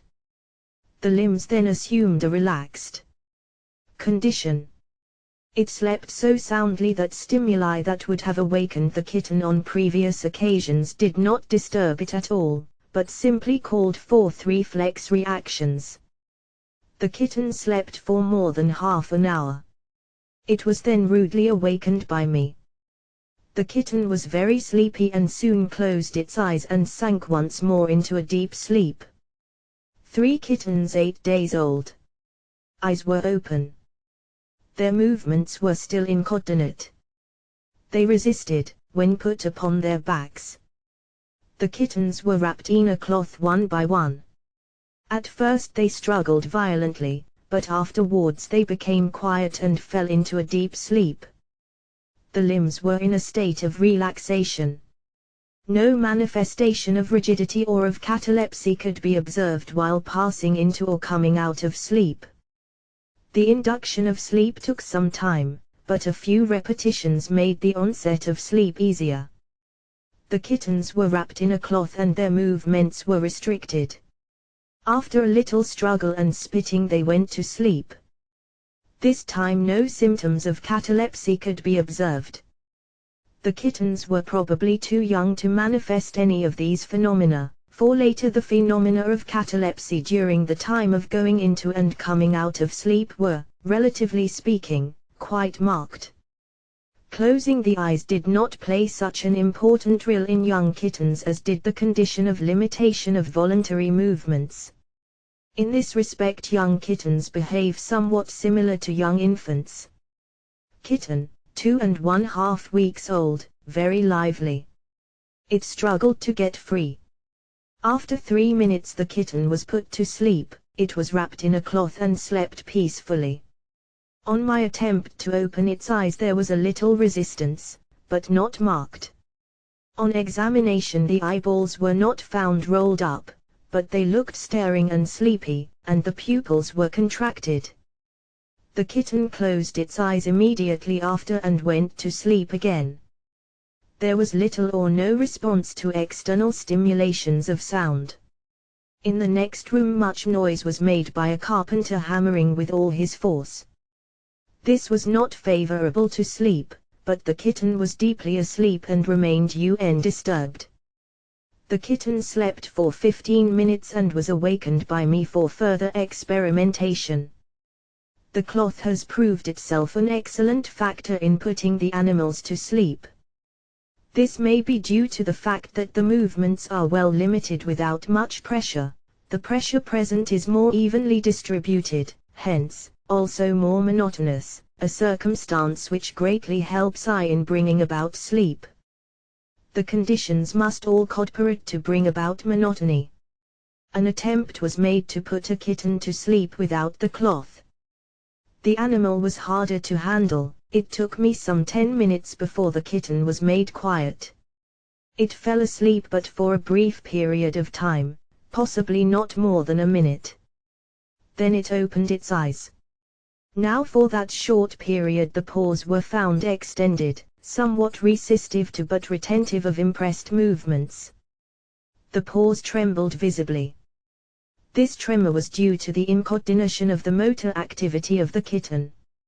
I observed in my experiments on subjects and patients that sudden fright might bring about subwaking states and sometimes even hypnotic and somnambulistic states.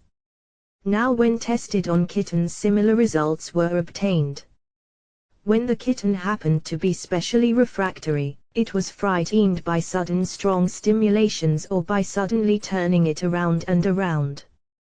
To my great surprise I found that the kitten's struggles subsided, the respiration became lowered and the kitten was asleep.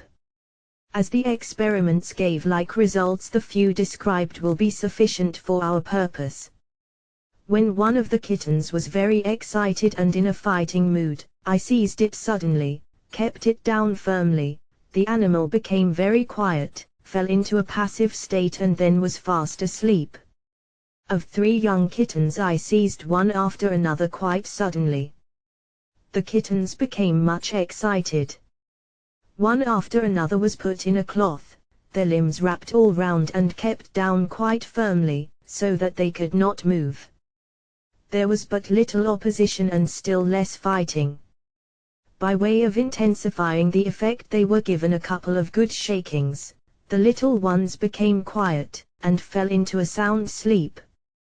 They did not react to sensory stimuli, their paws were slightly resistive at first and then relaxed. Respiration, from being laborious and quick, became quiet, uniform, easy and lowered. These experiments were repeated by me over and over again and with the same results, showing that the latter were not a matter of accident.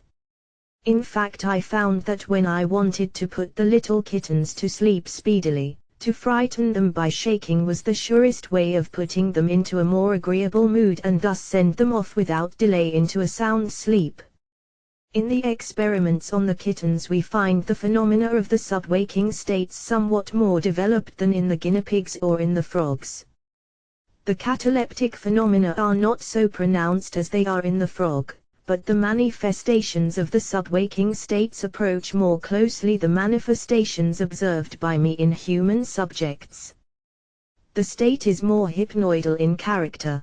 There is present the transient, scarcely perceptible catalepsy which appears for but a moment, giving way immediately either to sleep or to the waking state. Of course, we should not expect to meet with a typical, fully developed suggestibility or somnambulistic state in guinea pigs or in kittens, considering the fact that even in man, the imbecile, the idiot and the mentally obtuse hardly go into any such state. It requires a mind of a highly organized constitution to get into a state of abnormal suggestibility and of somnambulism with their accompanying manifestations.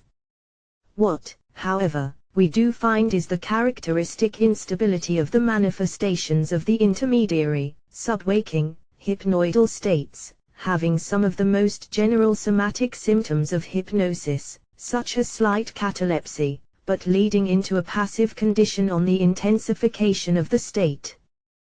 The state in which the animal is plunged under the condition of monotony and limitation is hypnoidal, leading toward sleep. Chapter 9 Experiments on dogs. As we come nearer to the higher animals, we find it easier to interpret the phenomena under observation and experimentation. The subwaking states become more defined and sleep is fully recognized at the first moment of its oncome. Thus in dogs we can more easily interpret the different motor activities in relation to their subjective correlatives and accompaniments. Man can so closely put himself into the subjective mood of the dog he knows that he can understand apparently the slightest expression of the animal's wishes and emotions. The artificial selection of the most intelligent and most devoted dogs, as well as the constant companionship with the human race, could not but affect the canine races and bring the most manifold expression of their emotions, wishes, and desires within the scope of human interpretation. Dogs have the mental touch of man and are described by the poet as dreaming in their sleep. Consueta de me catulorum blanda propago degia. Seep lev mexo cullis volucrem xoporem discuteria, it corpus de terra corriperia instant, proindi quasi ignotas facies et oratuanta. Lucretius describes vividly the active dreams of the hound hunting in his sleep. Venatum canis in molli szpe quiet jactant crua tamen sudito, voces crepent mitunt, it crebras reducunt naribus auras. Ut vestigia teniant inventa ferarum, expurge factic secunta inania seep servorum simulacra, fuga quasi dedita cernant, donc discusses rediant erroribus ad esse. Dogs have some imagination, even if they are not poets, and cannot retort man in kind. Dogs, standing higher in the scale of development, lend themselves far better than the test of lower animals for the study of sleep. As adult dogs are rather difficult to manage for sleep experiments, because of the excitement in which they are thrown and because of their resistance to being handled by men other than their masters, I selected for my experiments young dogs, especially puppies. I did the same thing in the case of cats for the same reason, as grown-up cats are still more unmanageable than dogs. It is true, as Hubel has pointed out, that if the master of the dog should try his hand, he would no doubt succeed in putting the dog to sleep. Puppies are very docile, they get easily adapted to a new person and do not manifest the individual liking of their master and the abhorrence of strangers as grown-up dogs do. I have no doubt that if a grown-up dog should be put by his master under the conditions of monotony, limitation and inhibition, the success would almost be certain in each and every case. In fact, T tried the experiment on an older dog of mine with great success every time I put the dog under the requisite conditions conducive to the oncome of subwaking states and sleep. I shall give an account of these experiments in this research. I find that dogs, like men, easily fall into subwaking states and sleep. There is also another reason why I chose puppies for my experiments. Puppies, especially very young ones, sleep a good deal and not having the nervous activity and distractions of older dogs are more amenable to the conditions of subwaking states and sleep. In carrying out experimental work it is best to select the material and put it under the most favorable conditions. We may pass now to the experiments proper. I quote from my notes those experiments which are typical of the rest. 2 puppies of about 2 months old, very lively, excitable, and barking violently. After some struggle each one was wrapped in a cloth so that even the forepaws did not protrude. At first they were greatly excited by the proceeding and proclaimed their indignation by loud yelping. I took my turn with each one separately. The puppy was held down firmly and given no chance to move its body or to struggle with its paws. I also closed the puppy's eyes with my fingers. The puppy struggled and wriggled under my hand, but I held on tightly. Gradually the puppy ceased its struggles and became very quiet. Respirations became slow and regular. I gradually released my grip on the dog, when I found that its eyes were firmly closed. The puppy was fast asleep. The same performance was carried out in the case of the other puppy. After 5 minutes, during which time I held the dog tightly and kept all the extremities in close grip, the puppy passed into a quiet state and fell asleep as the first one did. Respiration was slow and uniform. Both puppies slept peacefully. There was no response to external stimuli. Limbs were in a state of relaxation. In spite of the noise in the neighboring room, the puppies kept on sleeping. After 20 minutes, one of the puppies woke up, made some show of struggle, but the eyes remained shut and he fell asleep again. I tried to loosen the cloth in which the puppies lay enwrapped. My manipulations did not disturb their sleep. The puppies kept on sleeping the sleep of the just. After a sleep of about an hour, I had to disturb the repose of the little ones and wake them up, as I had to leave the laboratory, otherwise they might have slept much longer. The cloth was now uniformly adopted by me in my experiments for the control of the voluntary movements. Unless the little ones were wrapped in the cloth, there was great difficulty to restrict their activity. The puppies fought like furies. One of them was specially unmanageable. A few shakings quieted him. The puppy was wrapped in a cloth and after a few minutes went into a deep sleep. It withdrew the paws on irritation or on pinching, but the eyes remained firmly shut. Respiration and pulse were slow. The puppies were put to sleep under the same conditions.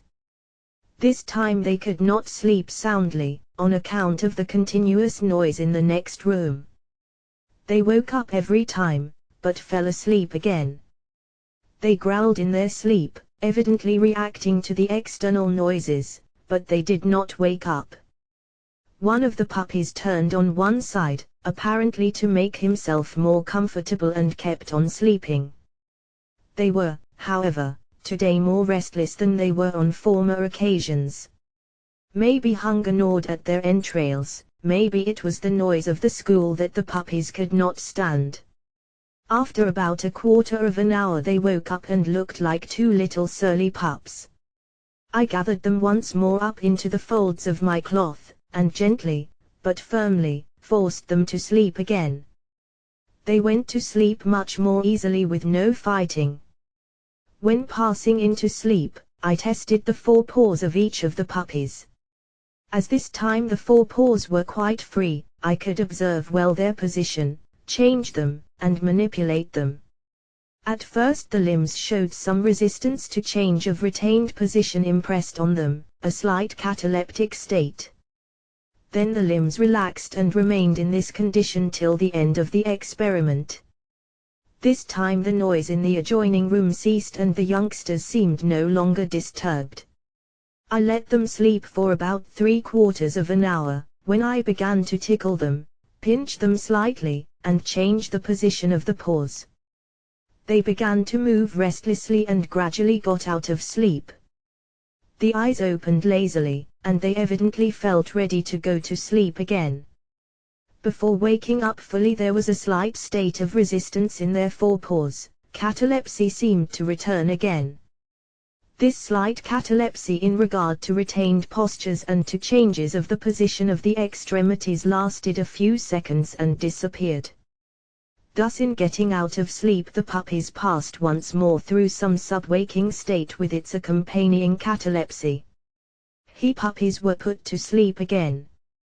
The conditions of monotony and limitation were the same as before. Forepaws were free, protruding from the cloth. When the puppies sank into sleep, the paws were slightly resistive. The east disturbance brought the puppies out of the passive state. Typical manifestations of subwaking, hypnoidal state were present. Respiration gradually fell, the passive state became intensified, and the puppies fell into a sound sleep. The paws became fully relaxed. The eyelids were firmly shut and at first resisted pulling apart. When the eyelids were separated, the eyeballs were found rolled up, pupils were in state of contraction. When I let go the eyelids, they closed again and remained firmly shut. Here was almost no response to external sensory stimulations. The puppies slept half an hour. When I began to waken them slowly, again before full waking, a slight catalepsy was observed in the limbs. The puppies passed through the intermediary, hypnoidal state. They looked sleepy when they opened their eyes and kept closing them. They stretched their little paws as after a good sleep and yawned. One of the puppies was very irritable and surly. It fought like a little fury. It squealed, barked and yelped. After a little jostle in the cloth it fell asleep peacefully. Again a slight catalepsy of the limbs was observed for a brief period of a few seconds, then relaxation set in. The puppy slept very soundly. It did not react to stimuli of medium intensity. Reflexes of forepaws were present, and when the stimuli became summated the paws changed position. The body then also tended to change its posture. The eyelids were firmly closed. When opened by force, the eyeballs were found rolled up and the pupils contracted. The other little puppy was more amenable to treatment. It did not resist, but seemed to be resigned to its fate. When wrapped in the cloth, it was very good-natured. When I put my fingers on its eyelids and had them firmly shut, the puppy remained in the same position without fighting. Respiration was quiet, uniform, lowered. As the puppy sank into sleep, the paws were found slightly resistive to bending. They were extended, but soon became relaxed and remained so throughout the sleep state. The puppy slept quite peacefully. Reflexes of forepaws were present. It did not react to slight stimulations, such as tickling or pinching of the skin, or even to pricking of the forepaws. It did not react by shifting the body or by working up and opening the eyes. It only moved the forepaw that had been stimulated. The eyelids were firmly shut and resisted opening. When opened by force, the eyeballs were found rolled up, so that the whites or the sclera could be well seen, partly covered by nictitating membrane. The dog was awakened by summation of slight stimulations. 3 new puppies were very tractable. They fell asleep with the greatest ease imaginable. The puppies were about 2.5 weeks old, were quite gentle and showed almost no resistance. The same phenomena were present as in the other dogs. They went to sleep under the same conditions. Their paws for a brief period of a few seconds were extended and slightly recessive. Limbs retained the position given to them. The eyelids were firmly shut and there was resistance to attempts to force them open. When forced open, the eyeballs were rolled up, and the eyelids closed as soon as they were let go. The pew seemed to possess the power of sleeping indefinitely. And then sucking and snapping movements were observed. They slept for more than an hour and would have gone on sleeping had not they been rudely shaken out of their peaceful. Our experiments were repeated over again with the same results. As the puppies got older, the manifestations of the transient, intermediate state became more pronounced. Catalepsy was more evident on falling asleep. The same held true in the case of waking up. There was a slight stiffness and catalepsy of the paws for a brief period when the puppy emerged from sleep. On falling asleep, the puppies did not tumble at once into chat state. They opened and shut their eyes, when my fingers were released from pressing their eyelids. They kept on blinking the eyes. Eyelids came nearer together and finally closed. The same process of blinking was observed on waking. They seemed to wake and fall asleep again, thus being really in the intermediary, hypnoidal state, hovering between waking state and sleep, both on going to and coming out of sleep. With the repetition of the experiments, the little fellows learned to go to sleep with greater and greater ease, manifesting, as time went on, more and more clearly the characteristic symptoms of subwaking and sleep states. After a time there was no need to keep their eyelids closed with my fingers, it was enough to shade their eyes with my hand or with any opaque body, and the eyes after a few seconds began gradually to close. A slight tremor of the eyelids was observed as they kept on opening and closing, somewhat similar to what we find in the first stages of hypnosis. Only here it was not really hypnosis, but the hypnoidal state, partaking of hypnosis, waking state and sleep. The puppies did not really go into any hypnosis, but into something bordering closely on the hypnotic state. Instead of going into the hypnotic state, however, as the fully developed human subject would occasionally do, the puppies went into sleep. What interested me most in the puppies was the fact of their habituation to the sleep procedures. They seemed to like the whole procedure and had no objection to my manipulations, so that after a time I even ventured to put them to sleep on the table without wrapping the cloth round their limbs. The little fellows went to sleep as cheerfully and as soundly as before. They lost all fear and lent themselves readily to the operations. It was thus sufficient for me just to put them down on their sides, and it did not matter on which. They would not sleep on their backs, when the puppies, of their own account, almost, went into their customary sub-waking and sleep states.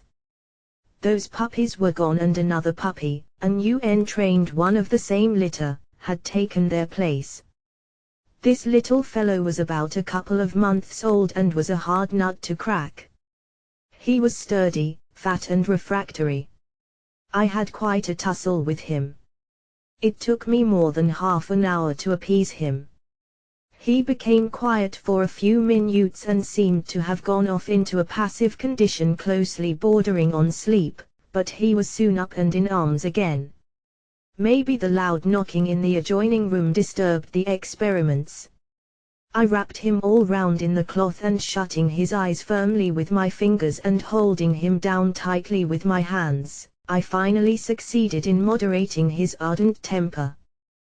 The loud barking gradually subsided, and finally degenerated into growling. This growling really added to the monotony of the sensations. The growling then diminished and the little fellow began to breathe more quietly, the heartbeat due to excitement subsided, and the puppy fell asleep. He slept quietly for about 10 minutes only and woke up again. His eyes looked sleepy and he yawned for some time. An attempt was made to put him to sleep under the same conditions of monotony and limitation, but it was difficult to quiet him. He barked and struggled and refused to let himself be controlled. It was decided to let him go for that day. This condition kept on for several days. The most that could be done with him was to wrap him in the cloth, hold him firmly with the hands, and have his mouth shut. I confess that at first I almost despaired of ever breaking the youngster into the game. I kept at him, however, and after a long series of trials the little fellow did not meet me any longer with such feelings of opposition. Finally one day after a hard tussle and a few severe shakings I decided to leave him to himself. To my great surprise the puppy became quiet, his eyes became perceptibly narrower, and at last he fell asleep.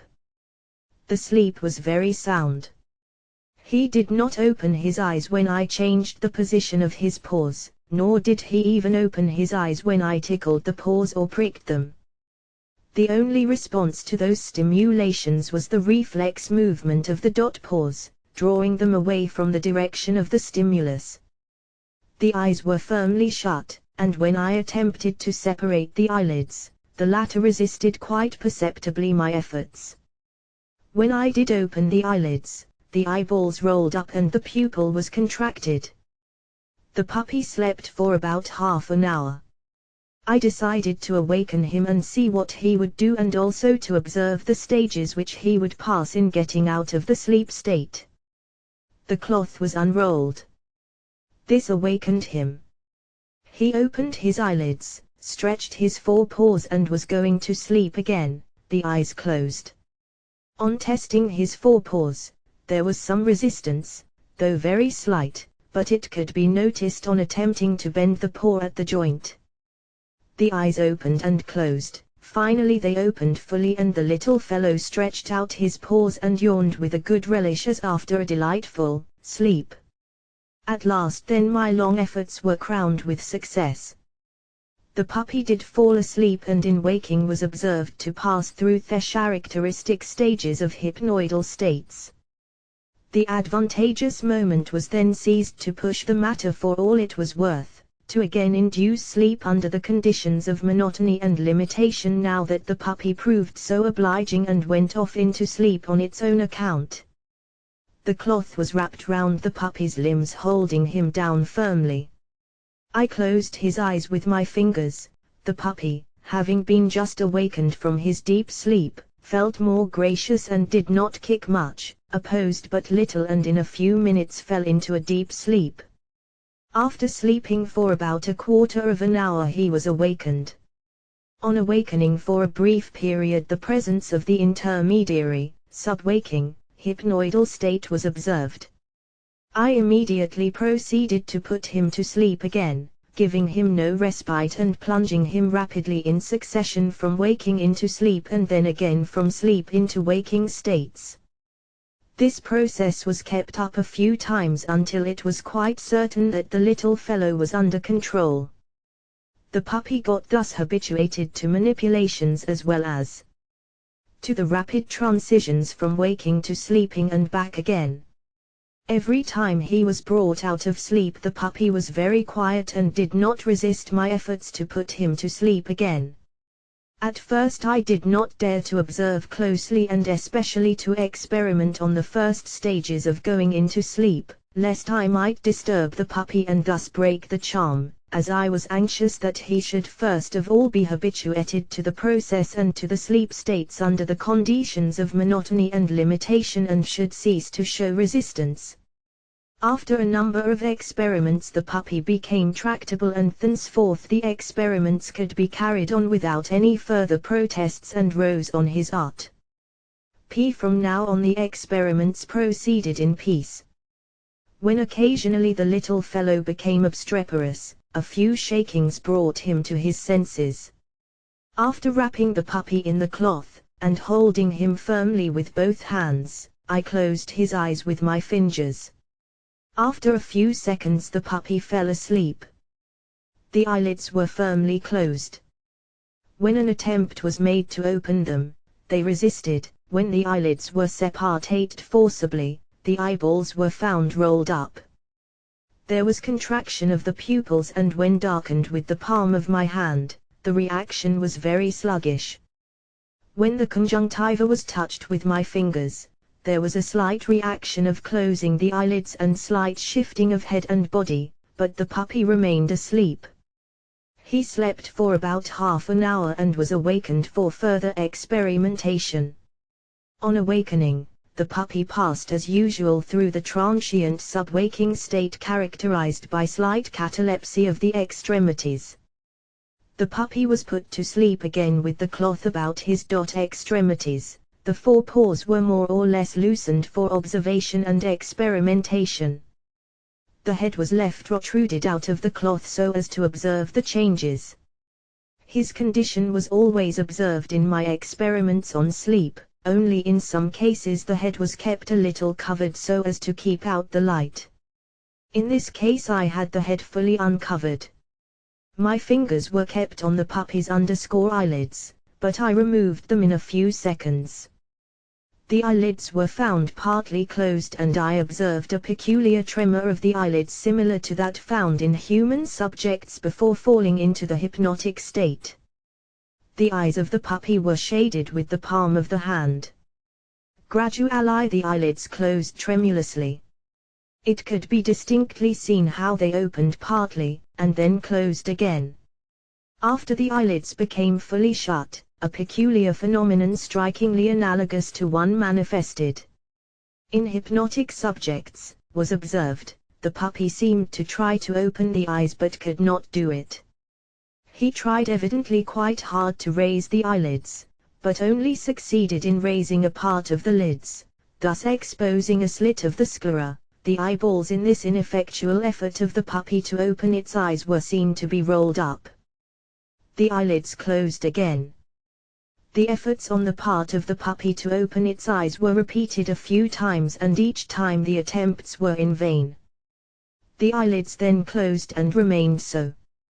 This is so striking and so similar to what is observed in the hypnotic subjects that one is almost tempted to describe this condition as hypnosis. At any rate, one is justified in saying that we observe here a phenomenon which is strikingly analogous to the hypnoidal state.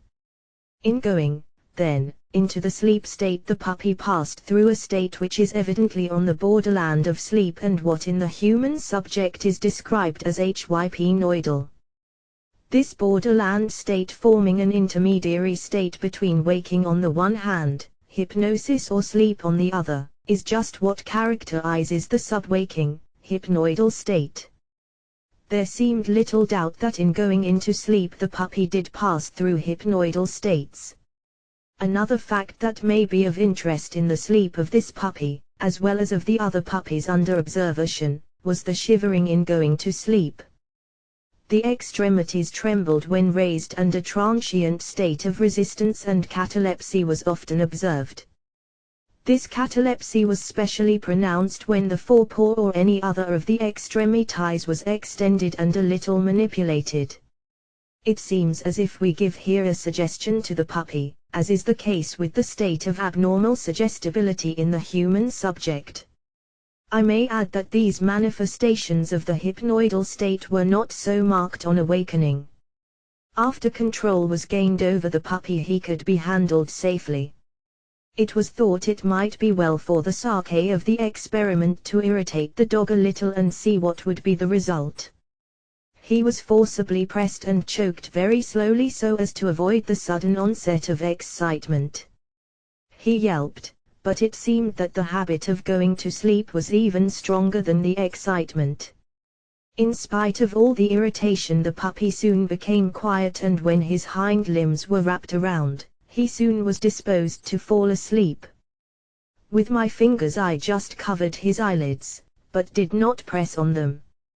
It was just the merest suggestion of pressure on the eyes, but the little fellow went into a sound sleep. Before falling asleep I observed the usual blinking of the eyes, the opening and closing of the eyelids and twitching of the orbicularis palpebrarum, as well as the rise and fall of the eyelids until the eye became completely closed. On attempting to open the eyelids there was great difficulty in separating them.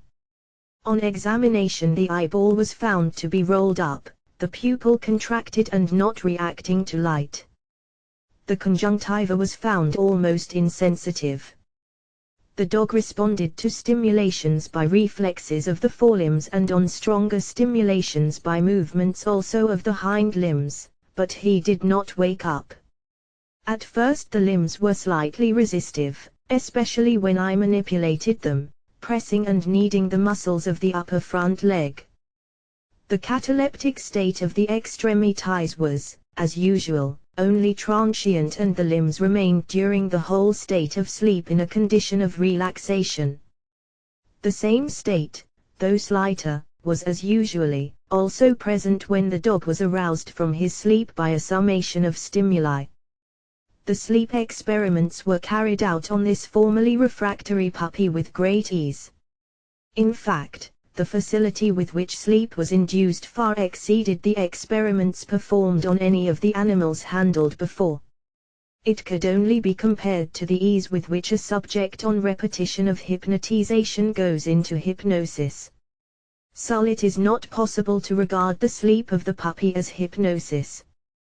There is no suggestibility present, nor that characteristic psychophysiological plasticity of affectations and dissociations during or after hypnosis. The state in which the puppy falls is nothing else than normal sleep. Only in passing into that condition there are present manifestations which recall the hypnotic state. The reason is very simple. The puppy is passing through a state which is intermediary in character between waking state and sleep. This intermediary state is hypnoidal in nature and has some manifestations which are analogous to hypnosis in the higher and more developed mental states of man. In the dog we have the foreshadowing of what is afterwards fully found in man alone. The hypnoidal state precedes and succeeds sleep. As I continued my sleep experiments on the puppy, it became easier and easier to put the little one to sleep. So much so that after a time I could put the puppy into sleep, first passing through all the stages observed, though the cloth, that magic for the induction of sleep, was no longer used. I put the puppy on the table, just kept him quiet by patting him a little, and pretty soon off the little fellow went into the land of Nod. The puppy was put on the table, then laid down on his side. He did not resist. He kept as quiet as a little lamb. His eyes were shaded with a screen and the little fellow marched off into sleep. To produce sleep in the puppy after a few weeks' training was just child's play. The contrast to his previous unmanageable condition was great indeed. It was now possible with the greatest ease to have him pass from sleep to waking and from waking to sleep. The contrast here was also very surprising.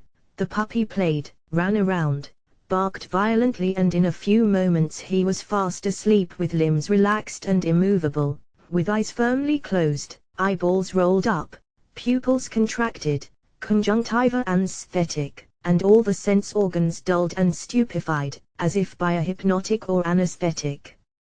In a few moments more the puppy was up again, gave a yawn or two and was as restless and playful as ever.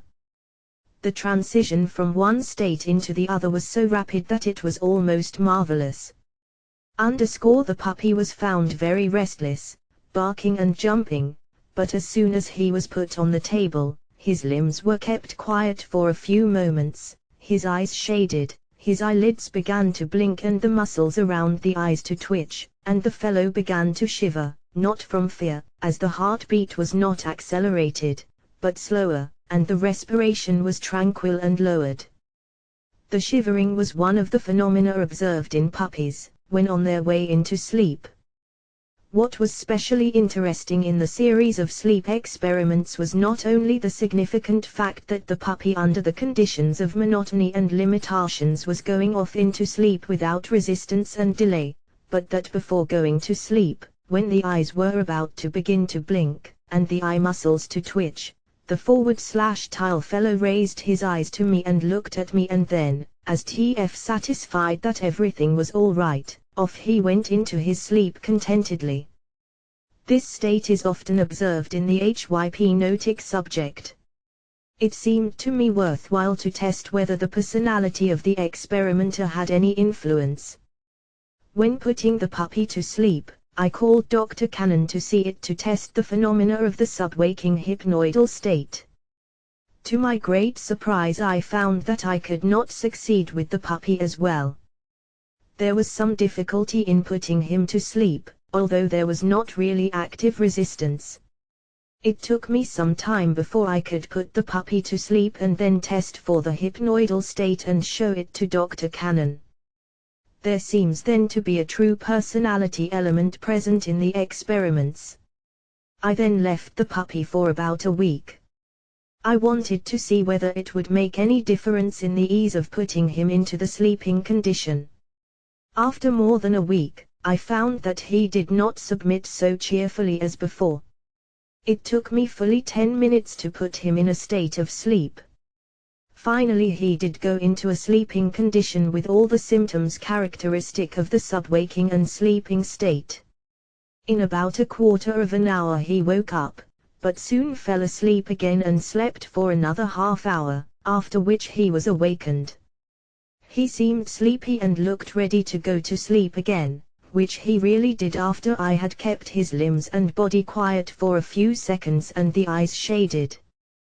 Thus the habit was quickly re-established.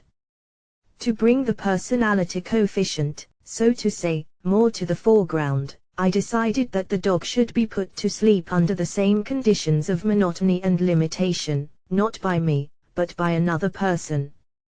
I asked Mrs. 8. to lend me a hand in the present experiments and see what she could do with the puppy in putting it to sleep. The puppy was kept quiet on the table without being put into the cloth as I had been lately conducting my experiments, but the result was not successful. Mrs. S then resorted to the old conditions, namely to the cloth. The puppy went to sleep, but after some considerable trouble, though I must say he did not show any fight as I should have expected. It was then easy enough to put him to sleep without any cloth, though Mrs. 8 could not accomplish it as easily as I could. Their 15 then present a personality coefficient in putting the puppy to sleep, but the coefficient is very slight in the puppy at least. The conditions of hypnoidal states and sleep, namely monotony and limitation, are the most important. For Mrs. S could put the puppy to sleep, it was only a matter of time. Monotony, limitation and inhibition may thus be regarded as the conditions under which we can induce in the dog sub-waking hypnoidal states and sleep. I may add that I also carried out similar experiments on a dog of 6 months old. As the dog was used to me, I had no difficulty in inducing sleep. I made him keep quiet and then closed his eyes firmly. He went to sleep. When I tried to open his eyes, they resisted. When I opened them, I found the eyeballs rolled up, nictitating membrane over part of sclera, and pupils were contracted. There were present the same manifestations of hypnoidal states, the slight catalepsy on falling asleep and a similar, though somewhat slighter catalepsy on awakening. There was little difficulty in putting the dog to sleep. With the repetition of the experiments it was easier to put him into hypnoidal states and sleep under the conditions of monotony, limitations of voluntary movements and inhibition. The dog was very lively otherwise, but when put under the conditions of monotony and limitation of voluntary activity, he sank into a passive state and then into a state of sleep. We see, then, that dogs are subject to the same condition of sleep states as is the case with the other animals experimented upon. In fact, the experiments on dogs bring out the fact that the conditions requisite to induce hypnoidal states in men also hold good in the case of dogs. The hypnoidal states, both on falling into, as well as rising from sleep, are far more pronounced in the dog than in the lower animals experimented upon. The states themselves come up far more closely to similar states observed in men under the same conditions of monotony, limitations and inhibition than they do in lower animals, such as the frog, the guinea pig or the cat. Phylogenetically regarded, the hypnoidal is the primitive rest state out of which sleep and hypnosis have become differentiated. The lower the animal, the more insecure, the more unstable are its rest states. The animal must be on the alert in its rest and sleep, if at all, with its eyes open, so to say. It must be quick to wake and run from danger, or if it cannot get away, it must freeze and feign death. In other words, it must be able for the sarke of protection to fall into a state of catalepsy. Hence the rest states must partake of waking, sleep and hypnosis, that is, must be essentially hypnoidal in character. The experiments on dogs are more instructive than the ones carried out on the other animals, because they clearly bring out the general principle of monotony and limitation in the causation of sleep. Diminution in the variability of the volume of sensory impressions brings about the state of sleep. X experiments on children, T** experiments on animals were followed by experiments on children. The subjects were of different ages ranging from infants a few days old, to children 12 and 13 years of age. It is well known that children usually fall asleep more easily than adults. They sleep longer and also more soundly. This is specially the case with young children and particularly with infants. We know that an infant passes most of its time in sleep, when it does not eat. We should expect therefore that the material would readily lend itself to our present purpose of experimentation, to the induction of sleep states. Now, as a matter of fact, I find that in a number of my cases dealing with children it is no difficult task to put them to sleep, or to induce some form of sub-waking state, hypnoidal or other closely allied to it. The child easily falls into a sub-waking hypnoidal state which may either pass into hypnosis or into sleep. When trying to put children to sleep, I have often obtained a hypnotic condition, and on the other hand, when attempting to put my little patients into a hypnotic state, I have only succeeded in putting them to sleep. Before going, however, into either the hypnotic or sleep state, I observed by close examination the presence of the hypnoidal state induced under the conditions of monotony and limitation of voluntary movements. Since limitation of the voluntary activity, limitation of the field of consciousness and inhibition all help to a greater monotony, we may characterize the whole set of conditions requisite for the induction of sleep as the conditions of monotony. In children, and especially in infants, voluntary activity and the field of consciousness are undeveloped and limited. We should expect that the child would form a far better soil than the adult for the induction of the intermediary sub-waking states and sleep. This is precisely what we find to be the case. Moreover, the mind of the child, and more particularly of the infant, specially depends on muscular activity and on the wealth of incoming sensory impressions. That is why the child and the infant take such delight in motor activity, in tasting, testing, and handling things. If now the motor activity is limited and the main source of sensory impressions, such as sight, is restricted, and if the environment is kept in a state of monotony, such as darkness and lack of auditory stimulations, or monotony is brought about by a continuous noise and buzzing of some instruments producing a uniform noise, the child, on account of the poverty of its inner mental life, easily falls into a sub-waking hypnoidal state and then into sleep. This ease of induction of sleep is furthered by the comparatively small amount of variability of conscious activity present in the child, the variability of mental content being an important factor in keeping up the freshness, continuity and qualitative intensity of consciousness. Now, as the child depends entirely for the variability of its consciousness on muscular activity and external impressions, we can well realize that when those sources become limited and monotonous, the child falls under the influence of all the important conditions requisite for the induction of sleep. The child, in short, has no inner wealth of mental life to fall upon, it has little, if any, inner resources. That is why it falls an easy prey to sleep and hypnosis, when the external resources lose their variability, become uniform and monotonous.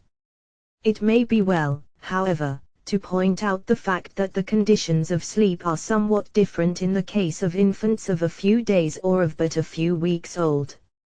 Young infants sleep most of the time. The waking periods are brief and alternate with long periods of sleep.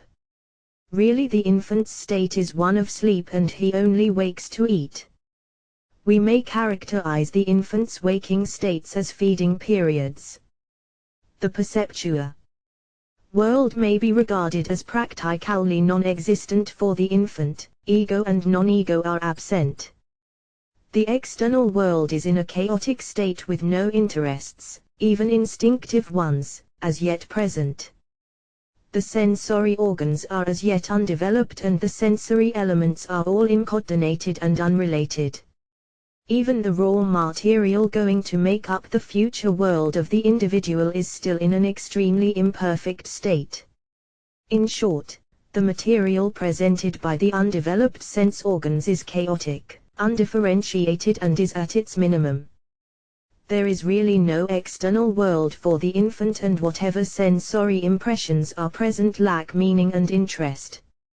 But if the sense material coming from the sense organs which is to build up the infinite wealth of the external world is still undeveloped and lacks all significance, It is quite different with the sensations coming from the internal organs, from the viscera. The visceral, organic sensations stand out in the foreground of what may be regarded as the infant's consciousness. Visceral, sensory material forms the main substance of the infant's universe. Kinesthesis plays the predominant, if not the only role, in the life of the newborn. We can fully realize the importance and significance of kinesthetic sensations in the case of the infant, because the processes of growth and nutritive functions are all engrossing. The newborn is a vegetative being, it is all belly, stomach, it is a little glutton, it has to grow and that very rapidly, it lives for that purpose, it eats and sleeps. The waking periods are sparse, short and far between. The infant wakes to eat, and when filled to the point of regurgitation, it sleeps. In this respect it may be well to observe the characteristic motor reactions of the newborn. The sucking movements are the only ones that are well coordinated, responding regularly to external impressions. Thus in my experiments I have long ago described the interesting fact that in his early life the newborn responds to external stimulations with sucking movements. If the infant, for instance, is put to the breast and has his fill and the sucking movements stop, they will again be reinstated by any stimulations of his sense organs.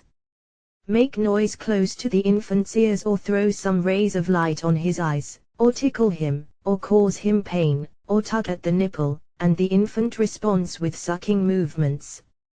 In other words, all reactions of the newborn are coordinated and essentially adapted to nutritive purposes.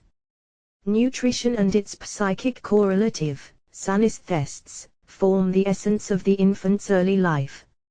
It is therefore clear that the conditions of monotony of external sensations and of limitations of voluntary activity, an activity really absent, as well as limitation of the field of consciousness, can hardly be of any import in the young infant. The gnawing of hunger, intestinal discomfort and pain play the only important role. In the early life of the baby, visceral activity and its concomitant kinesthesis possess the greatest amount and intensity of qualitative variability that keep up the limited consciousness of the waking state. When the child is hungry, it is fidgety, cries and is awake. When hunger is appeased, the waking state lapses and the baby falls asleep. The waking state is a brief passing phase in the feeding of the baby, a feeding phase which begins and terminates in sleep. If now we take all that into consideration, we should not expect to meet with clearly defined sub-waking states and sleep under the conditions of monotony and limitation in the case of the newborn as we find it to be the case in the lower animals a couple of weeks old, or as we find it in the fully developed man. The young of the lower animals have a shorter training period and have a far larger amount of ready-made and easily developed instincts or psychomotor reactions than the baby. When the newborn is put under the conditions of monotony and limitation of the incoming external impressions and under restriction of voluntary activity which does not as yet exist in him, the results are necessarily unsatisfactory. If the infant is full to the point of regurgitation, it goes to sleep, and if it is hungry the closing of the eyes and the attempts to hold it down by force are often quite ineffectual. The baby keeps on crying to the great discomfiture of the experimenter. The easiest and possibly the best way to bring about monotony in the newborn is to soothe the youngster's bowels. The young baby has indigestion, stomachache and cramps. Closure of the eyes and holding the little one quiet without permitting him to kick will hardly do. In such cases the best way is to bring about monotony and limitation of synesthesis. Giving the baby to suckle may appease temporarily the active peristalsis of the intestines and the little fellow may pass into the land of nod, or we may press uniformly on the abdomen and keep on rocking the little body at a uniform rate. By thus effecting a monotony and limitation of the bowel consciousness and intestinal activity we can bring about a state of sleep. Still, even in the very young infants I succeeded, When the little one happened to be specially well disposed, in putting it to sleep by keeping it very quiet and closing its eyes. In one case I succeeded in putting to sleep a refractory infant under the usual conditions of monotony and limitation by closure of eyes and holding down the baby's extremities from being too active. Usually, however, in very young babies I somewhat modified my proceedings of monotony and limitation by addressing myself to the baby's inner intestinal consciousness. In older babies and young children of over a year, I did not vary my usual proceedings in the induction of sleep under the conditions of monotony, limitation of voluntary activity and of the field of consciousness. We may now pass to the experiments. I shall follow here the same course as in my account of the experimental work performed on the lower animals. I shall not burden the reader with unnecessary details, but shall give a few cases of experiments, typical of the rest. Boy of 12 days, he was quiet, he looked into empty space, seemed not to be specially hungry nor ill-disposed. I covered his eyes with my hand and restrained the movements of his limbs. He wriggled a little under the restraint, but soon became very quiet. When after a minute's time I removed my hand from his eyes, the eyelids remained shut. Breathing was quiet and uniform. I tried to pull apart the eyelids and found them resistive. When I forcibly separated his eyelids, I found the eyeballs rolled up, pupils contracted. He slept this way for a few minutes. When he awoke I made a second attempt to put him to sleep, but this time with no success. The little fellow wriggled and squirmed. The eyes rolled incoordinately and looked vacantly into space. Closure of his eyes was of no avail. I then modified the procedure, patted his back, soothed his belly, and shut out the light from his vacantly blinking eyes. Gradually the little man relaxed his eyelids, began to work them and fell asleep. This time he slept for about a quarter of an hour. I then awakened him by summation of slight stimulations. During the course of awakening, I observed a short state of resistance in the extremities. He was again put to sleep in the same way, and when going into sleep the same state of resistance and catalepsy of the extremities was observed. The sleeping state was very deep, inasmuch as the little fellow was not disturbed by any sensory stimulations, and only a good shaking brought him out of this deep state of sleep. A girl of 10 days, very quiet. I restrained her motor exuberance and with the other hand I closed her eyes. She at first resisted and cried, but after a couple of minutes she fell asleep. Respiration, quiet and equable. Eyelids resisted attempts to pull them apart. Eyeballs were found rolled up, pupils were contracted. I made another attempt and found it somewhat more difficult, but the child became quiet, had eyes closed for a couple of minutes and opened them again. The third time the success was even less marked. I then once more resorted to my method of back patting, bowel soothing, by rubbing and patting the abdomen and monotonous rocking movements. The little girl was evidently pacified and went to sleep. When falling asleep, there was a short stage of catalepsy. The raised hand remained for a short period, a few seconds, in the position given to it, then a state of relaxation set in. This relaxation of the limbs did not persist during sleep, but now and then I could succeed in giving a cataleptic attitude to the arm. Soon the arm dropped and then again it was possible to put it into a cataleptic condition. The sleep was evidently not stable. The little girl apparently kept on oscillating between sleep and waking state.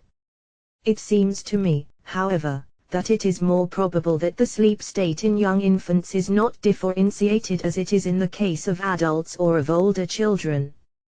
The phenomena of sleep also present some characteristics of hypnosis and hypnoidal states, possibly, because the states of hypnosis proper are as yet embryonic. hypnotic or hypnoidal manifestations thus appearing in sleep. Boy of 10 days. I had great difficulty in putting him to sleep by the ordinary methods of closure and restriction of muscular activity. I had to resort to my modified method, patting, tapping and rocking until he fell asleep. In passing into sleep there was a slight state of rigidity and catalepsy of the limbs which soon changed to one of relaxation, but in the middle of sleep, when tested again for catalepsy, he developed one but it passed off and could not be again noticed until several minutes later I tested. During that interval, limbs were found to be in a state of relaxation. The interesting fact about the infant's sleep is that once asleep the infant is not so easily roused. This fact is sometimes very striking, especially when the child has had its fill, and still more, when I see has had its bath. To arouse the infant from its sleep is then pretty difficult, and I have worked hard over the baby before I could disturb its peaceful repose. Some of the infants I have occasionally found so deeply immersed in sleep that even shaking could not arouse them. I had to give up all attempts to bring them out of the state of nirvana and had to wait for a more favorable occasion. Girl 7 days old. Ordinary ways of putting to sleep did not work here and I had to resort to the rocking, patting and tapping before my efforts were crowned with success. The girl fell asleep in a state of rigidity and catalepsy soon replaced by relaxation. The eyeballs were rolled up, but the child was restless. I put her again under the same conditions of monotony and this time she slept more yacefully. I had in fact some difficulty in waking her. His state of awakening was characterized by a greater resistance of the limbs than the sleep state. Still, even in her sleep I could now and then discover a cataleptic state. The sleep of the infant appears to have a mixed symptomatology of sleep and hypnosis. The characteristic manifestations of sleep, however, predominate. Boy 2 weeks old. I left him in the same position, but only shut his eyes forcibly with my fingers for not more than 20 seconds. He opened the right eye after 30 seconds, and the left eye remained closed for a minute and a half. This incoordination is observed in young infants. He did not fall asleep, however, before I tried the monotonous rocking, the baby being placed with his belly downwards resting on the palms of my hands, thus causing a uniform pressure. In sleep I observed a cataleptiform state. Hands remained in the attitude given to them. This lasted for but a few seconds. I can induce sleep in the boy by the following procedure, which is really another modification of the conditions of monotony and limitation of muscular activity. I either rock him for a time, while sitting quietly in the chair, or take him in my hands and walk around with him, which also induces monotonous rocking movements. During all this time I sing to him some monotonous ditty. Sleep is more rapid in its onset, when the belly is pressed with my hands uniformly. The boy's eyes begin to close, first becoming as if fixed, hazy and vacant. He closes the eyelids, opening and closing them alternately, the eye is fixed in the same direction. The eyelids then close, then half open. The slit of the eye becomes narrower and finally the eyelids close and open no more. The little fellow is sound asleep. If his position is left unchanged, he remains asleep for a very long time. If, however, he is put in the crib, he wakes in about 5 or 10 minutes. When the boy is 6 weeks old, I can induce in him sleep, by simply closing his eyelids and singing to him some monotonous ditty. When the boy is not tired and has had a good sleep before, he falls into a peculiar state. He is apparently not asleep and still he is unable to open his eyes for a couple of minutes and even more. When he is fatigued, he immediately goes into a deep sleep. Boy 3 months old. can easily be put to sleep by monotonous stimulations, usually of the character described. When asleep, he is slightly cataleptic. The lethargic condition, however, predominates. The limbs remain for some time in the position given to them, although the position is a very uncomfortable one. When he rapidly falls into deep sleep, he often retains the limbs, especially the arms, in the same position, however awkward, in which they were put at the moment when he fell asleep. In following the course of the child's sleep states, I find that between the sleeping and waking states there is frequently, in fact there is almost always present, an intermediary period of semi-waking, semi-sleeping state, or what is found by me to be present in lower animals as well as in man, when falling asleep, namely a sub-waking, intermediary, hypnoidal state. This state is of long duration, sometimes lasting several minutes. It begins with the contraction of the levator palpebrarum, with twitching and trembling of the eyelids, the eyes gazing vacantly into space. The eyelids open and close unequally, the eyeballs begin to turn up, the pupil is contracted.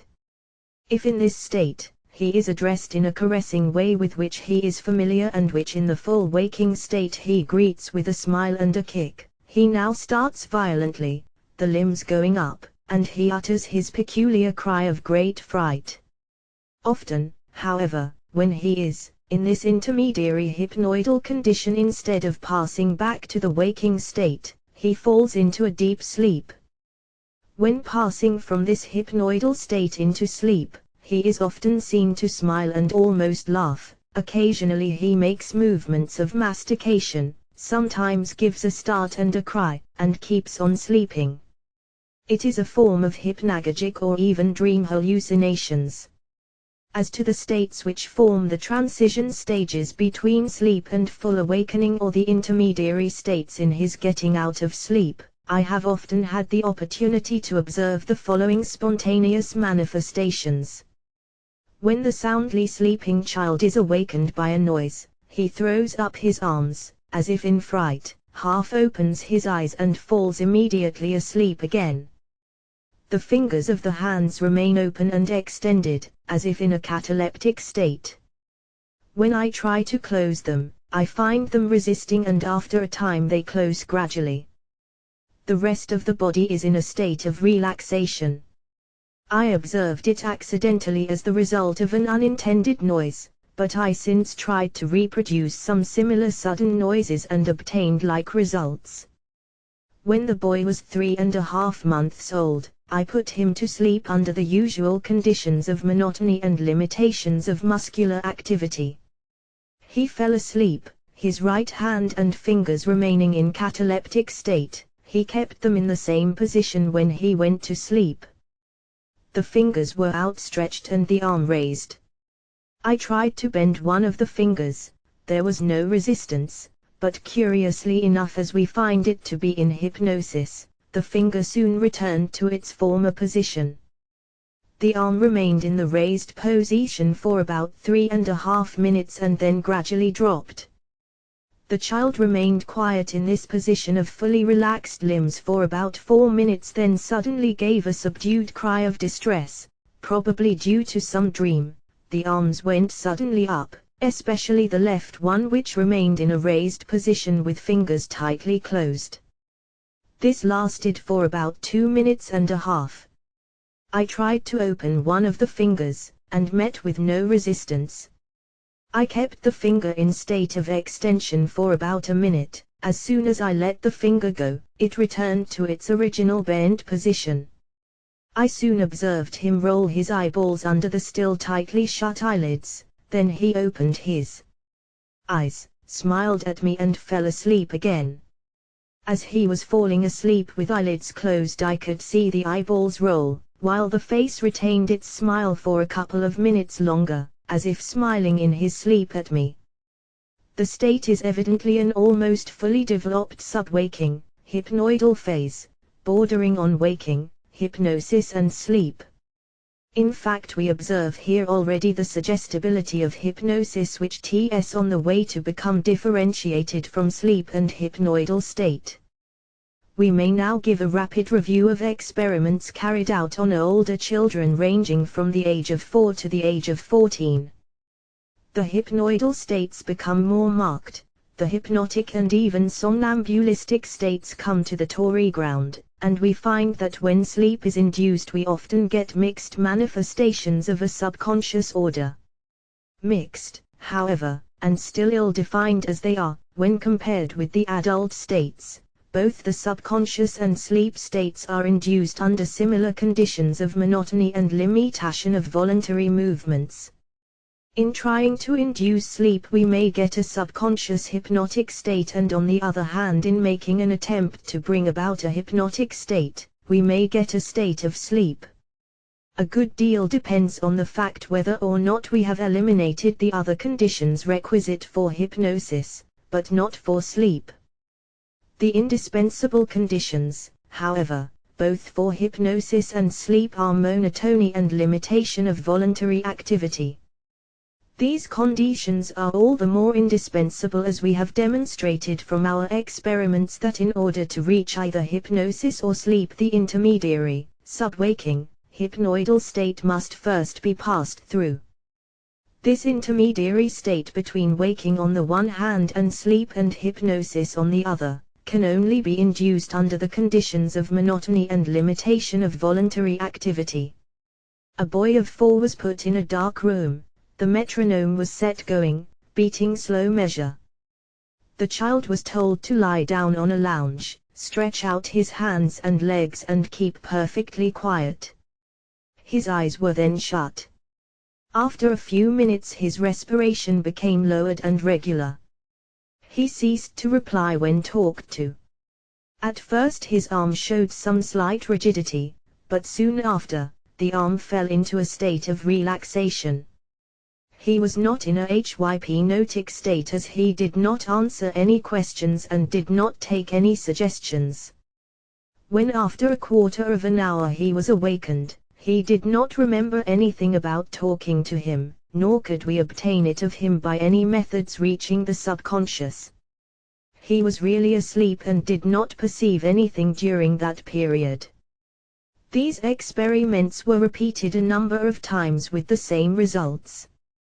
I observed that unlike hypnosis, which can be induced in rapid succession, one state not differing very much from the other, in this particular case as the induction of the state was repeated, it was more difficult to bring it about. The state became lighter and lighter and the child was brought out of it by talking to him. Boy of 7. I put him in a darkened room. My electric battery was set going. I told him to keep quiet and shut his eyes. After a few minutes he began to yawn. I told him to stop. He stopped and I soon observed that his little hand clutched mine convulsively. I tried the arm, raised it, it remained in the same position. I then challenged him to open his eyes. He could not do it. I let him alone in a very passive condition, respiration regular and quiet. When after 10 minutes I came to him again, I called him by name, he did not answer. When J began to talk to him, he woke up.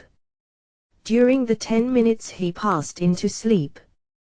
This transition from hypnosis into sleep was effected through the intermediacy of the hypnoidal state which forms the borderland of the waking and sleeping states. The general conditions of monotony and limitation of voluntary activity that favor hypnosis also favor sleep. Boy 9 years of age. I put him into a chair, told him to be quiet and then closed his eyes. He was passive, answered my questions, could open his eyes when challenged.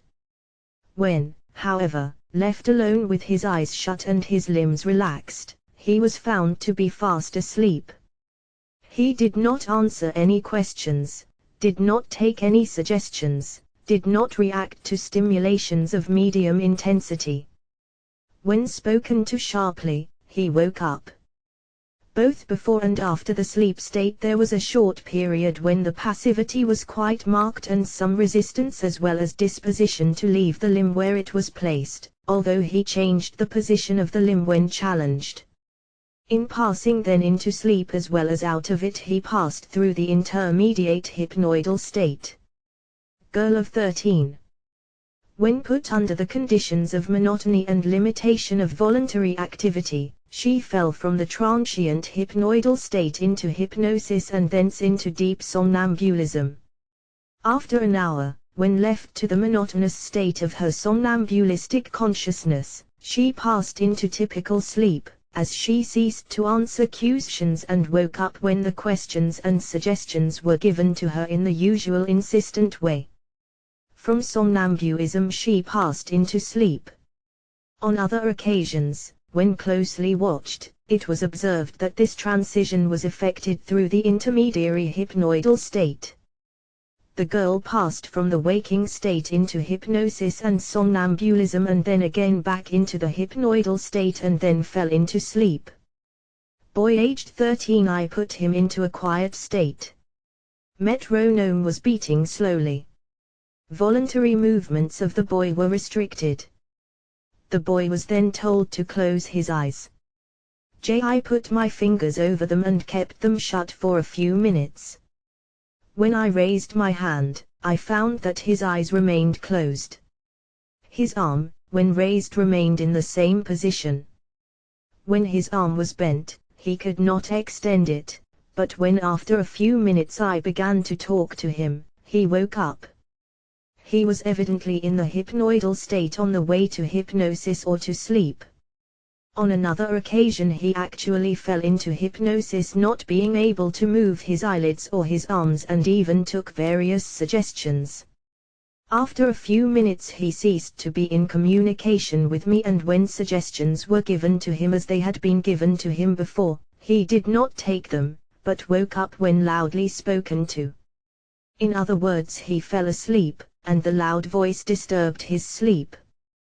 Boy of 14. He had difficulty in going to sleep under the conditions of monotony and limitation, but when these conditions were long continued, he finally went into the hypnoidal state.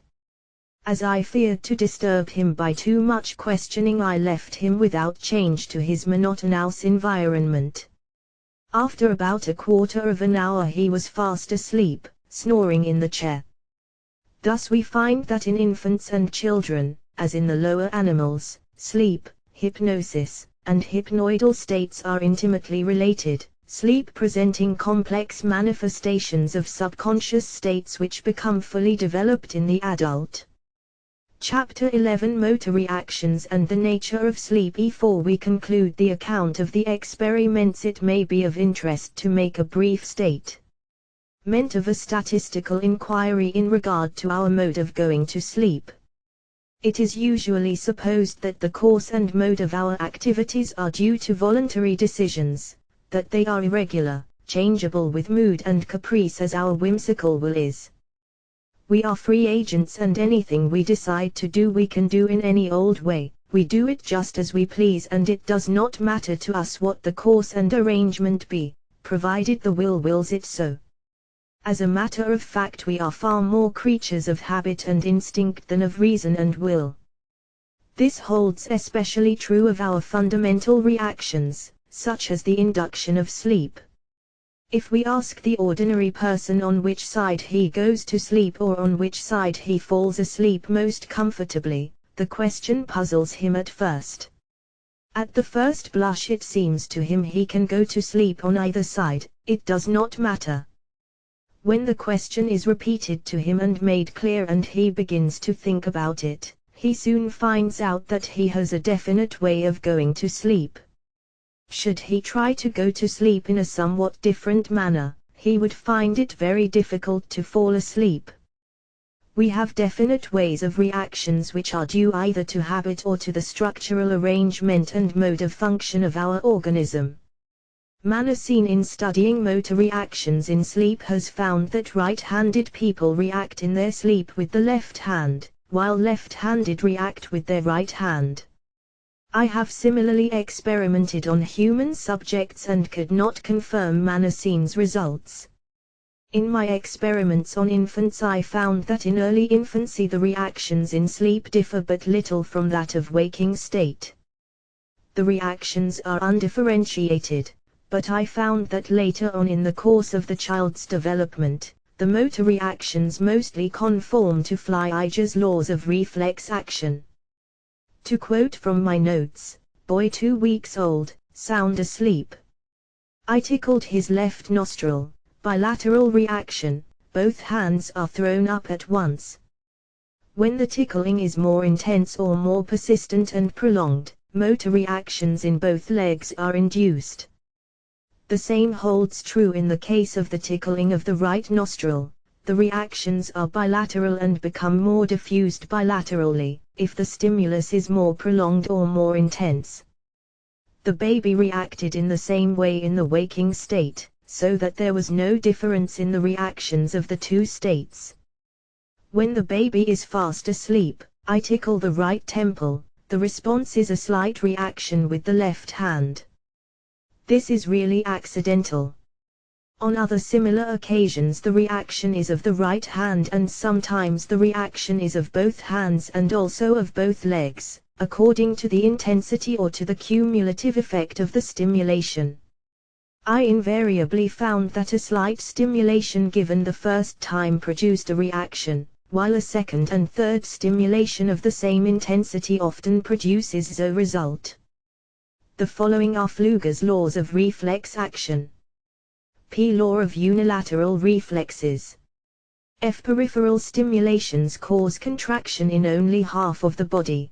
The contraction always occurs on the same side as the stimulus, and in general those muscles contract whose nerves arise from that segment of the cord to which the irritated sensory nerve belongs.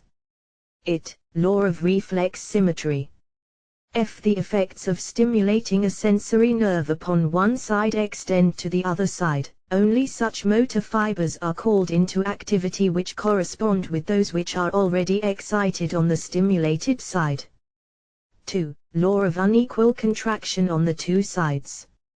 If the contraction is unequal on the two sides, the stronger reflex is always on the side of stimulation. 1v. Law of reflex irradiation. 1. When stimulation of a cerebral nerve causes reflex contraction, the motor nerve concerned is invariably either in the same level as the sensory nerve, or it is further downward toward the medulla oblongata. 2%. When stimulation of a spinal nerve causes reflex contraction beyond its own segment, irradiation always takes place toward the medulla oblongata. Vy. The law of three locations of reflex contractions. Upon stimulation of a sensory nerve, reflexes can occur in only three parts of the body. These are, a. At the level of the stimulated nerve. In parts innervated from the medulla oblongata. C. In the whole body. Boy 6 weeks old. Tickling of the left ear excites at first movements in the head, in the trunk and then in both hands. When the stimulation is continued, the whole body becomes involved in the reaction, then the left hand is raised. The same holds true in the case of the right ear. The movements are first in the head, then spread to the trunk, then to the lower extremities, then only to the side specially stimulated. In other words, the reaction is at first diffused and then only becomes more special. The hand is raised corresponding to the side stimulated. This mode of reaction holds true both in waking and sleeping states. Boy 12 weeks old. I observed an interesting phenomenon which may be described as that of associated movements. The infant has both hands in his mouth. When one hand is taken away from the mouth, the other goes off simultaneously, as if an invisible power has pulled it away at the same time. Boy 13 weeks old. When he was asleep, I tickled his left temple, he reacted with the left hand. Tickled his right temple, reacted with the left hand again. When the stimulus became more intense and prolonged, he moved his head, left hand and also the right hand. I tickled the left foot when the boy was asleep, both hands reacted, the left hand having the start. I tickled the right foot, both hands reacted, the forward/left hand having the start again. Tickled the left temple, moved right hand, tickled right temple, moved right hand again. The reaction is indeterminate, sometimes it is bilateral and sometimes crossed. Their actions do not conform to Flyeiger's laws. On the whole, dilateral reactions predominate. When the child was asleep, I passed a pencil over the whole length of the left side of his face. He reacted with the left hand first and then started with both.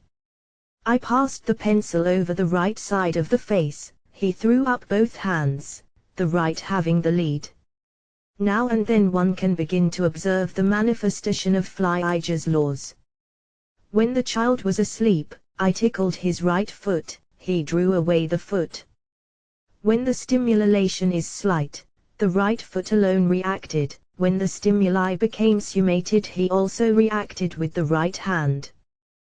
The same holds true when the left foot is tickled. On slight stimulations the left foot is drawn away, on continuous stimulation the left hand also reacts. Reactions of 4-month-old babies and older conformed more and more to Flyeiger's laws. Experiments on older children give results of like character. Boy of 7 years, when asleep, I tickled the right side of his face, the right hand reacted. I tickled the left side of face, the left hand reacted. When stimulations became summated or more intense, the whole trunk reacted. In experimenting on adults in the waking state, the results are somewhat uncertain. When touching with a moistened object the right side of the face, for instance, and telling the subject to wipe it immediately, sometimes the right and sometimes the left hand reacts. One can often observe that when the subject reacts to sudden irritations, Flyeiger's laws hold good, and sometimes one can observe reactions with the left hand alone, the right hand being used for more differentiated movements. Experiments on adults, when asleep, almost entirely conform to Flyeiger's laws of reflex reaction. Especially is this the case if the person has his hands free or sleeps on his back. In cases of hypnoidal states and hypnosis, the reactions are somewhat modified. If the subject happens to react with one hand, he keeps on reacting with it. Thus, when the subject is touched with a wet or irritating object and is told to react, if it be the right side, he reacts with the right hand. If now the left side is similarly stimulated, the right hand keeps on reacting, crossing to the left side. This takes place, even if there is a long series of stimulations, the subject reacts with the hand he first starts to react with. This may be largely due to subconscious suggestion. I observed similar reactions in very suggestible subjects even in the waking state. Manassine's results are not confirmed by me, and still there is some truth in Manassine's statement. Now I have suspected for some time that if the condition of limitation of voluntary movements is one of the important factors in the induction of sleep, we should expect that it would not be a matter of indifference on which side we rest. We should expect that, if the right side is the more active, that the limitation of the voluntary movements would be more marked on that side. In carrying on my experiments on children and adults when in their sleeping states, I had occasion to observe that there was a definite course in the motor reactions, in the process of falling asleep. There is method in sleep. Some people go to sleep only on their back and find it difficult to fall asleep otherwise, while others who go to sleep on their side and who form the greater majority always go to sleep on the same side. There are very few who can fall asleep indifferently on either side. Moreover, my observations have shown me that by far the majority of right-handed people go to sleep on the right side, while left-handed people go to sleep on their left side. I further verified this interesting fact by statistical inquiry among my patients as well as among Harvard students. Some of the right-handed people who go to sleep on the right side may after some time turn to their left to change position, while others keep on sleeping on the same side through the whole night. The majority change position, the right-handed to the left and the left-handed to the right. More than 75% of right-handed people have given records to the effect that they sleep on the right side or rather fall asleep on that side. Of the left-handed persons, I find only 1 out of 10 who falls asleep on the right side. One case is specially interesting to quote. Up to my 7th year I slept on my right side and I was right-handed. At about the age of 7 I met with an accident. I was run over by a team and my right side was injured so that I could not use the limbs of the right side. I used left hand only. I began to sleep on my left side. This I did up to my 15th year. I then began to practice with my right hand too and am now ambidextrous. I sleep now on either side. I use both hands. Some claim that the reason why they sleep on the right side is because of the dreams produced by the pressure of the heart when sleeping on the left, but it is interesting to observe that others sleeping on their left write in their accounts that they cannot sleep on their right side, because of the bad dreams, restlessness and nightmares produced. Some claim that it is simply a matter of habit, but the very fact that habit should give such a large percentage of right-handed sleeping on the right side and of left-handed sleeping on their left side, points to a fundamental condition of our functioning activities and mode of rest. This condition we have found in the variability of our consciousness, by the ceaseless variations of the incoming sensory impressions from sense organs, muscles, joints and various other organic activities. The kinesthetic sensations coming from the motor activities of our muscles and joints are very important in this respect. To bring about a state of rest and sleep, we must have the condition of monotony and limitation of voluntary movements, hence we can well see the reason why right-handed people whose right side is more active limit that side, while left-handed people prefer to limit the left side most active in them.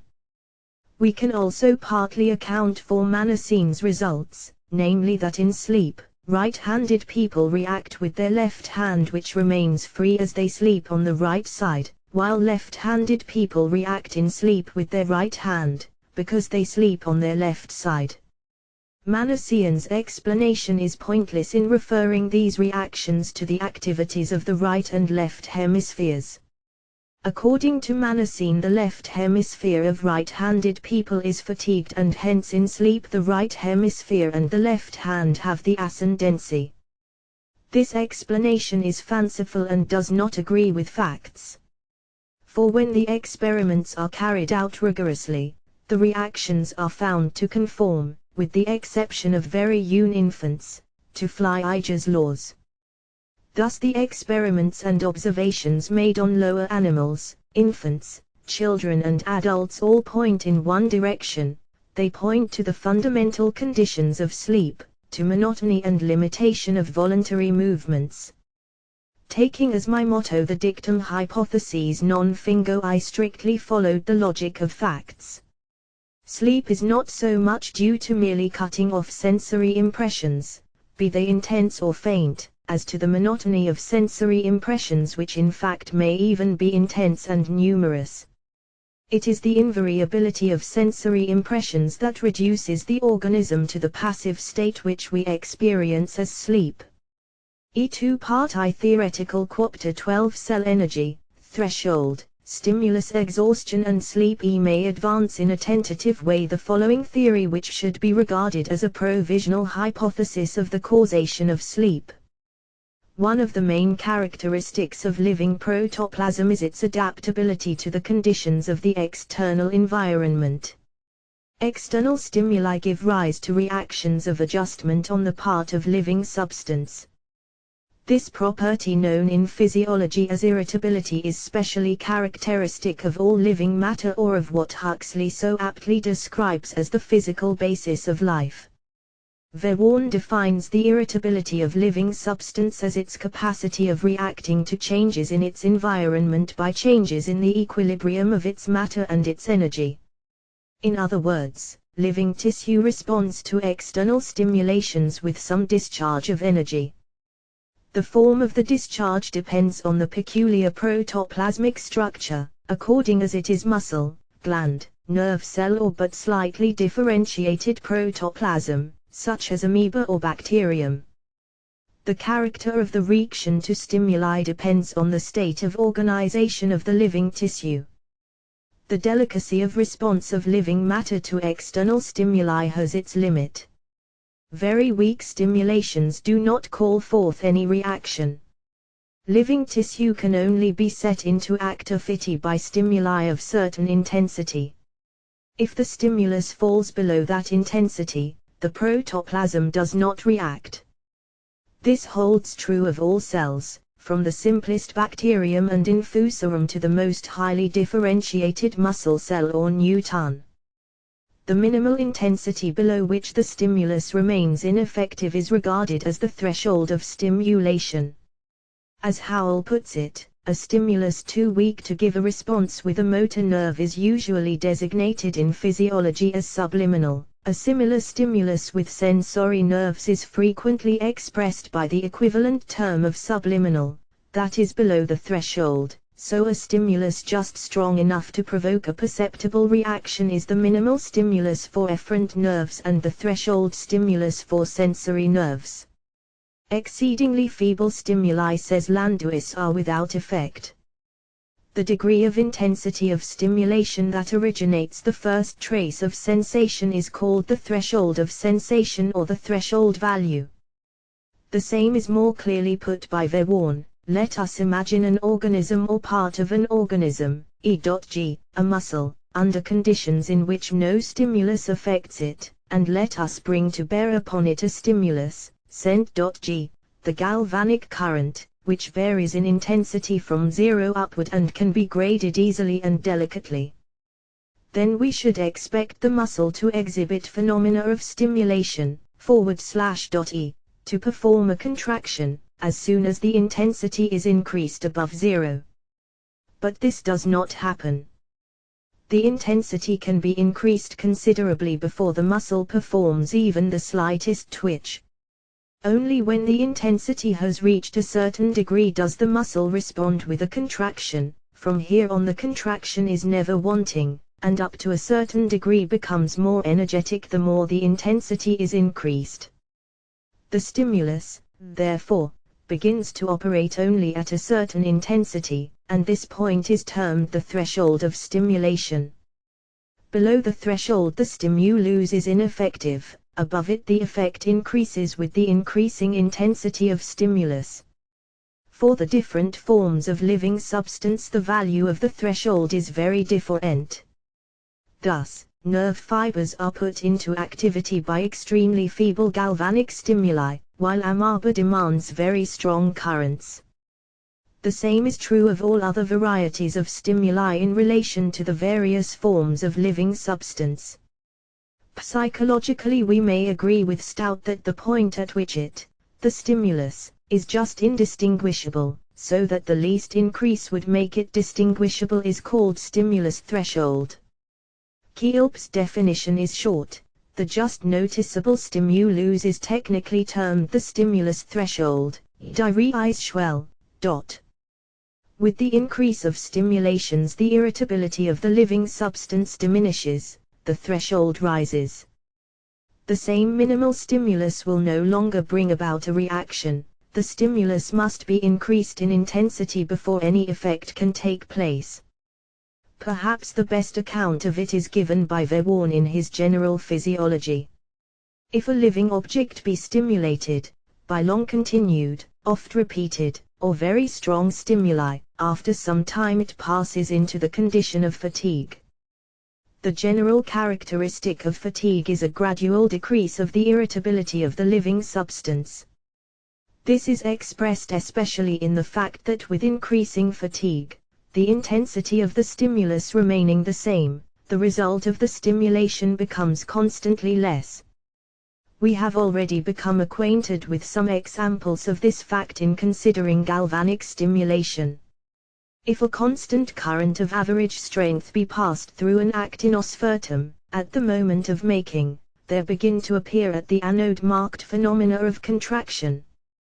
The protoplasm of the pseudopodia flows centripetally until the latter are drawn in.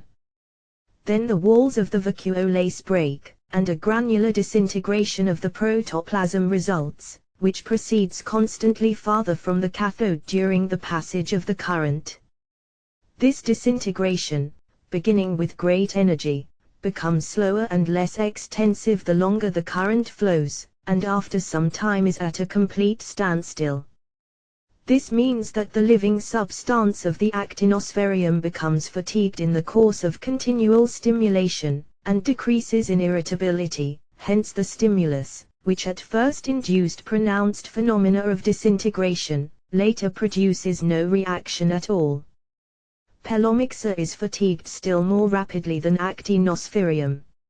Stimulation for a few seconds is sufficient to make individuals of this genus wholly non-irritable to currents of equal intensity. A much greater intensity is then required to call out the same reaction.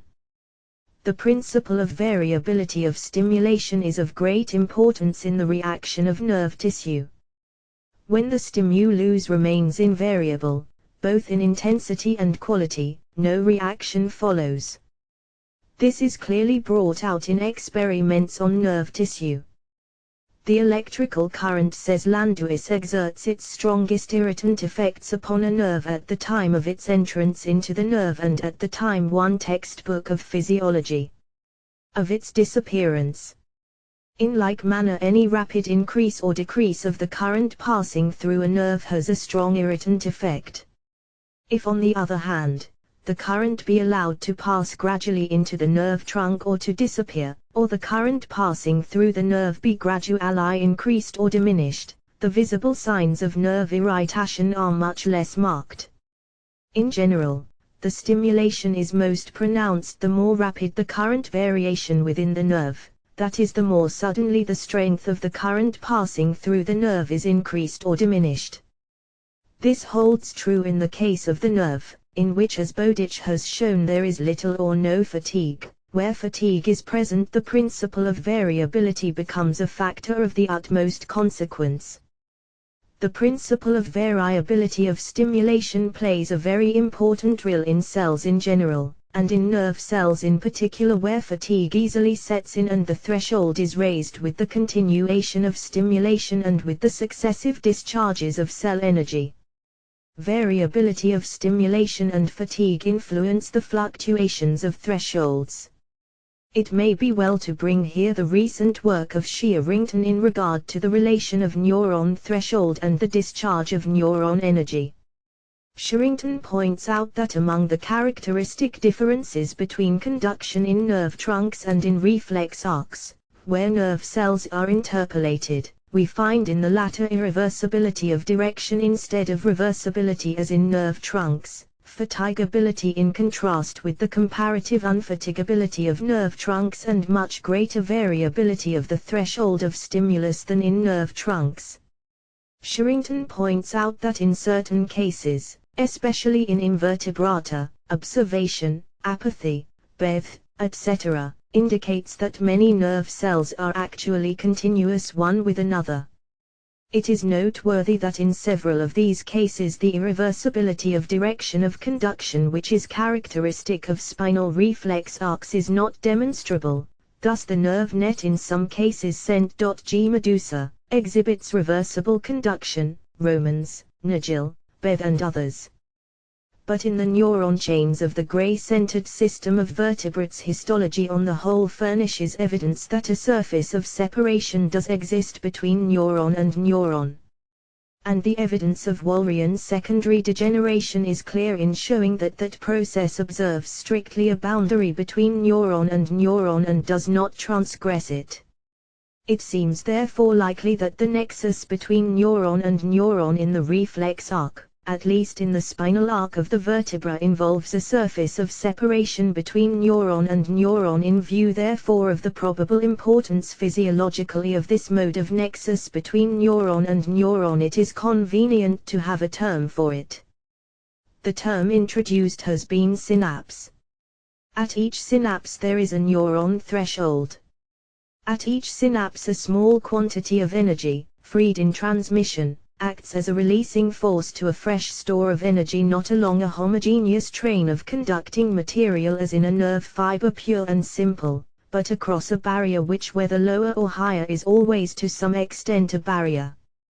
Assuming then the principle of variability of stimulation of neuron energy and neuron threshold in regard to the liberation of neuron energy, principles advanced in my previous works, we can return to our subject under discussion, namely sleep.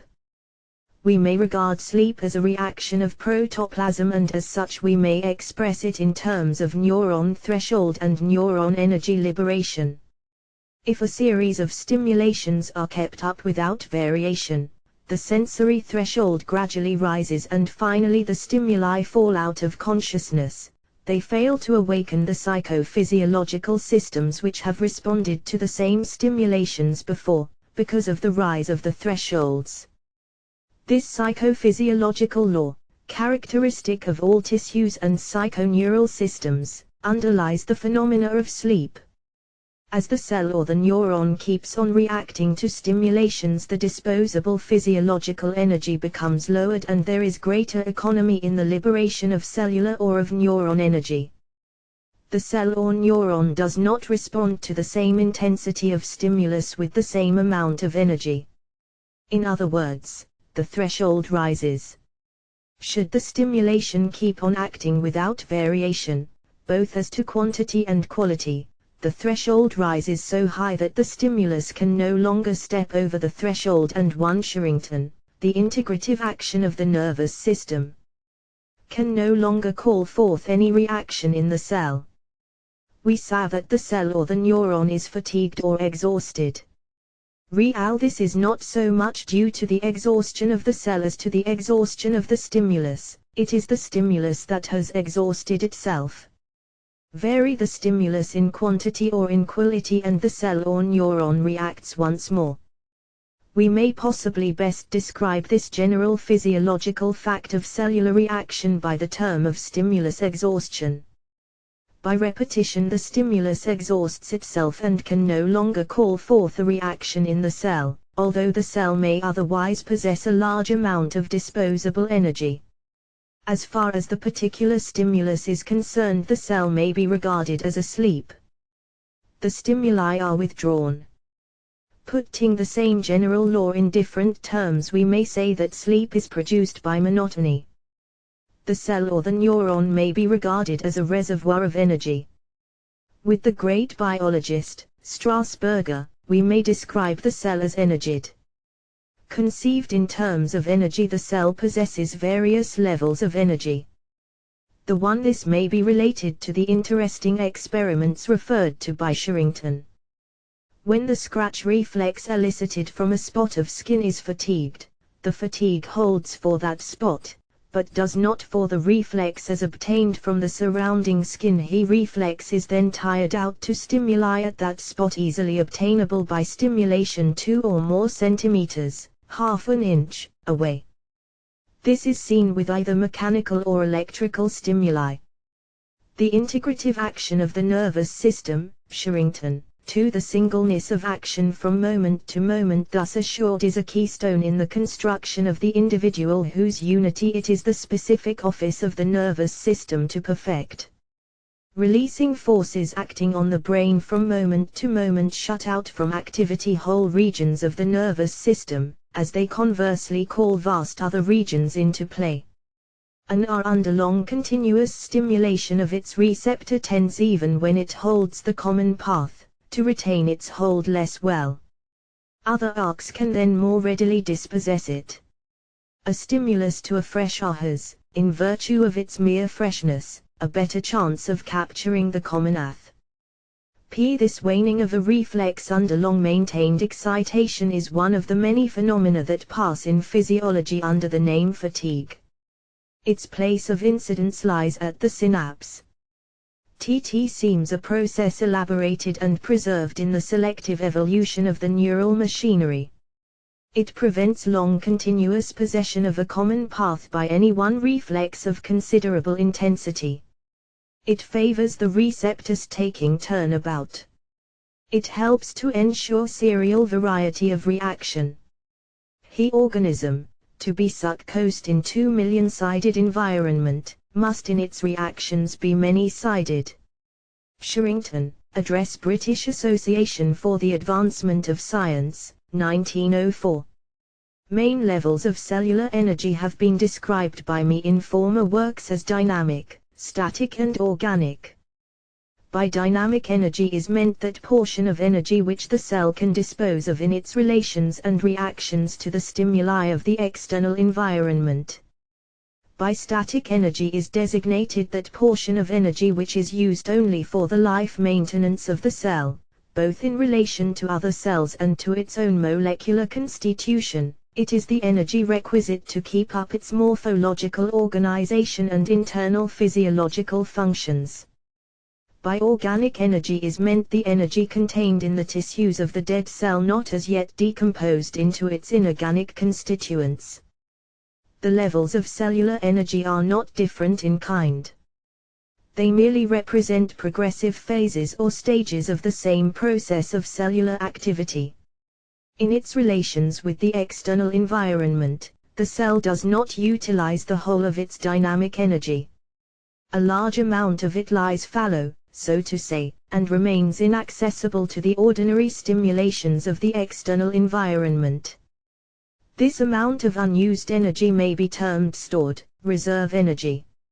For the cell stores up energy as it stores food, in order to be able to meet the various emergencies that may arise in the course of its relations with the external world. In respect to storing up energy, the law of stimulus exhaustion may be regarded as a safeguard to the cell. The same qualitative stimulus cannot draw more than its allotted portion of energy. If the stimulation continues and attempts to draw more than its share, the door, so to say, closes and the stimulus knocks in vain against a locked door. The threshold rises with each successive stimulation. When the maximum amount is drawn, there is no longer response to that particular stimulus, or rather to say, to that particular qualitative stimulation of a definite intensity. In regard to it, the cell no longer reacts, it is asleep. In order to respond again to the particular stimulus of a certain intensity and quality, the cell must recuperate its special form of energy. When this recuperation is effected, the cell is once more ready to react to the given stimulus. 1. See my studies in Psychopathology, Boston Medical and Surgical Journal, 1907. The liberation of cellular energy in response to external stimuli may be regarded as the active waking states, while the restitution or passive rest states of the cell, during which the threshold is raised and cellular recuperation takes place, may be regarded as sleeping states. From the standpoint of cell metabolism, waking states are correlative with catabolic changes, while sleeping states are correlative with anabolic conditions. When the cell is active and awake, it liberates energy. When it sleeps, it stores energy. This process of storing up energy is going on all the time to some extent. If a stimulus of a certain intensity and quality keeps on liberating energy, it may arrive after some time at the maximum, when the threshold rises so high that the cell no longer reacts. In respect to that stimulus, the catabolic, active, waking state ceases and is replaced by the anabolic, sleeping states. The cell may thus be awake to all other stimulations, but in regard to the special stimulus it is asleep. We may say that the cell is asleep partially. When the liberation of energy has reached the maximum point, and the thresholds are raised whenever by a stimulus applied to an irritable substance, the potential energy there stored up is liberated. The following phenomena may be observed. 1. A so-called latent period of variable duration during which no effects of stimulation are manifest. 2. A very brief period during which the effect of stimulation reaches a maximum. 3. A period of continued stimulation during which the effect diminishes in consequence of the using up of the substance containing the potential energy. I.e. A period of fatigue. 4. A period after the stimulation has ceased in which the effect slowly passes away. The curve drawn by a muscle in tetanic contraction, as shown in the diagram, illustrates this phenomenon. Thus, if AD represents the duration of the stimulation, AB indicates the latent period, BC the period of contraction, CD the period of fatigue under stimulation, and D the after effect of stimulation showing itself as a slow relaxation. When light falls upon the retina, corresponding phenomena are to be observed. An American Textbook of Physiology, William H. Howell, Volume P. $48. In regard to most or to all the ordinary stimuli of the external environment, the cell may be said to be fully asleep. Should, however, the liberation of energy by various stimuli keep on and begin to liberate the reserve energy levels and then pass over into the levels of static energy, the cell falls into a pathological waking state. We may represent the relation of the different levels and their correlative states by the following diagram. What is true of the cell holds also good of systems of cells and neurons constituting a multicellular organism. The condition of monotony and the law of stimulus exhaustion play a very important role in the various changes and adaptations of life activity. Stimuli which have exhausted themselves by their monotony drop out and are replaced by new ones until the whole round of stimuli is gone through and the organism ceases to respond to its external environment, falls asleep. The rise of threshold after stimulation holds true in the whole domain of biological activities. If the gastrocnemius muscle of the frog, for instance, is stimulated, say by an electric current, the muscle with successive stimulations responds less readily with contraction, and this becomes more evident with the onset of fatigue. In a series of extremely interesting experiments has shown that spermatozoids of ferns are attracted by malic acid, the progressive response of the attraction of the cell requiring a constant increase of the degree of the concentration of the acid, the increment of stimulations bearing within certain limits a constant ratio to the total stimulus. The threshold rises with each successive stimulation. In the sphere of sensation we find the same rise of threshold. We are all acquainted with the fact that an additional candle or lamp, for instance, in well-lighted room does not produce the same sensory effect as when brought into a more or less dark room. An electric light in the sun is scarcely perceptible. An additional ounce to a lifted pound does not feel as heavy as when raised by itself. A sound added to another sound or to a noise sounds less loud than when appearing isolated or when the same sound is breaking upon silence. The same relation holds true in the case of other senses.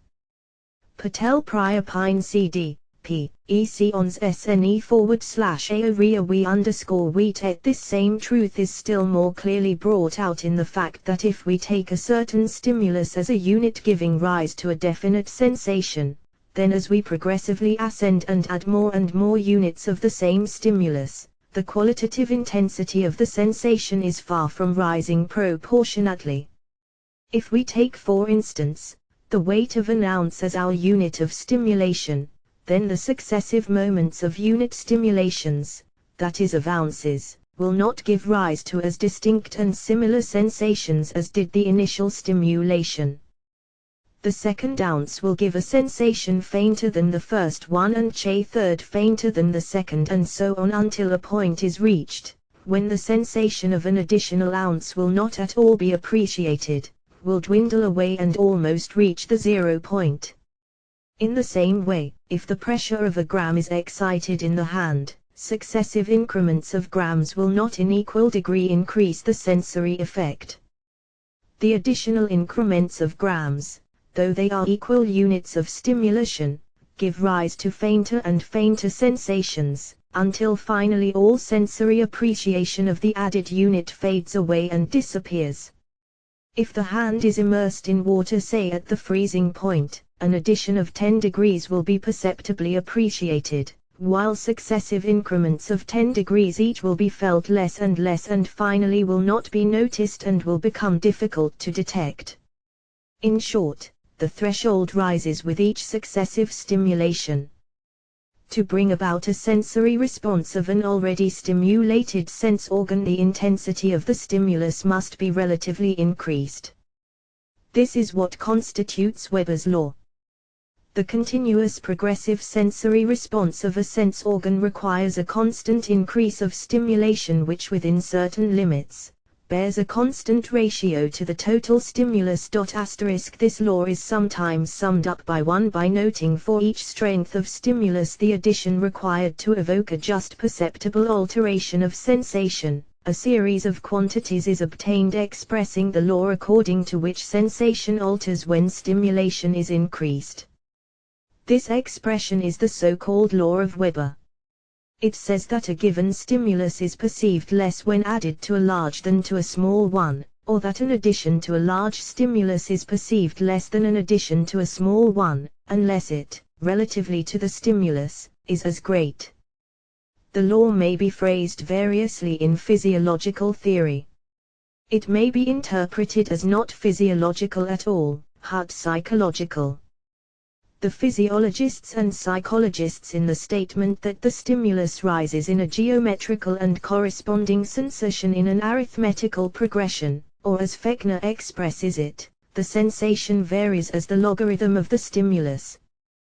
We are probably nearer the truth, if we limit ourselves to the statement that the increase of the stimulus necessary to produce a just perceptible difference in the sensation bears a constant ratio to the total stimulus. In short, activity raises the threshold. The phenomena fall under the law of stimulus exhaustion. Each reaction to an external stimulus raises the threshold of that stimulus and with its repetition becomes finally excluded, temporarily, at least, from the cycle of forward/iving stimuli, that is, such as are capable of bringing about reactions and adjustments to the external environment. The excluded stimulus is ignored, becomes non-existent for the organism. The organism is asleep to that stimulus. In the course of the daily activity of the individual, the thresholds of sensitivity and of sensory motor reactions in response to the stimuli of ordinary life rise gradually. The stimuli fall below the threshold of living reactions. The mass of stimuli of the external world constituting the external environment of the individual drops out of the life cycle of the individual and for the time being ceases to exist for him. The individual is asleep for that environment. In other words, the stimuli of the external world by their continuous action have become monotonous, have raised the thresholds and have become excluded from the life existence of the individual who is now deeply asleep for that given environment. Disproportion between increment of stimulus and increment of sensation may take place in purely psychological events and processes. Wundt is of that opinion. He points to the wide occurrence of such a ratio in all psychical activity as outcome of the relativity inherent in every conscious process. Allah finds the response in a nerve trunk directly stimulated, as judged by action current, increase much more nearly directly as the increase of external stimulus than does the response from muscle when nerve is stimulated, or from nerve when retina is adequately stimulated. Waller's evidence seems to point to the law being in part a function of the nerve cell endings, probably, therefore, appreciable to synapses as to motor plates. Delbsurf considers the law an expression of ever-increasing proportion of loss of effect in the central nervous system, due to fatigue. Sherrington in Schaffer's Textbook of Physiology, Volume T. p. 981. Should an appreciable variation occur in the environment at about the time when the organism is ready to fall asleep, the external world becomes again a living reality. The individual becomes alive and wide awake to what is going on around him. If an appreciable change in the total mass or in some stimuli constituting the environment takes place, the individual may be awakened out of his sleep. Should the variation occur in some of the stimuli, their thresholds become lowered and the individual, though asleep in regard to all else, is awake in regard to them. This partial waking state is the soil in which dreams develop most luxuriantly. We do not dream when we are asleep, we dream when we are awake. The individual may be asleep to all else and still be awake to special stimuli whose thresholds are very low. The mother watching over her babe, the nurse, the physician attending their patients may be sound asleep to loud noises, but are alive and wide awake to the slightest changes in their charges. They have lost touch with the whole external world, but the ones cared for still have a firm hold on them. High as our bridges are raised for the whole world, they are low for the ones we care for. Let an appreciable change occur in the stimuli to which we are awake, an amount of energy immediately is drawn from the reserve store, the thresholds barring the entrance to the host of intruders are lowered and we are once more in communication with the external world, our sleep is gone and we are wide awake. We can thus be wide awake in the very depth of our sleep. The possibility of shaking off the grip of sleep under appropriate circumstances and especially the highly significant fact of wakefulness in the very depths of sleep form insuperable difficulties for all those plausible, apparently scientific theories of sleep, theories based on circulation, engorgement, anemia or hypersmia, narcosis and auto-intoxication. We can watch in our sleep, count the flow of time and awake at the right moment. The fact that we can sleep and still watch and keep awake in regard to special objects and particular persons shows that sleep is not a matter of blood circulation. My work on dreams will be published in a separate essay. Or of intoxication by accumulation of waste products in the system. Sleep is not a disease, not a pathological process due to the accumulation of toxic products in the brain or in the system generally. Sleep is not of those fatal uncontrollable onsets characteristic of the morbid processes, such as epilepsy, sunstroke, or apoplexy, nor is sleep a sort of narcolepsy. Sleep is not a disease, it is not, as the chemical speculators would have it, a kind of narcosis of the system by the poisons of fatigue products. Sleep 1s not pathological, it 15 essentially physiological in character.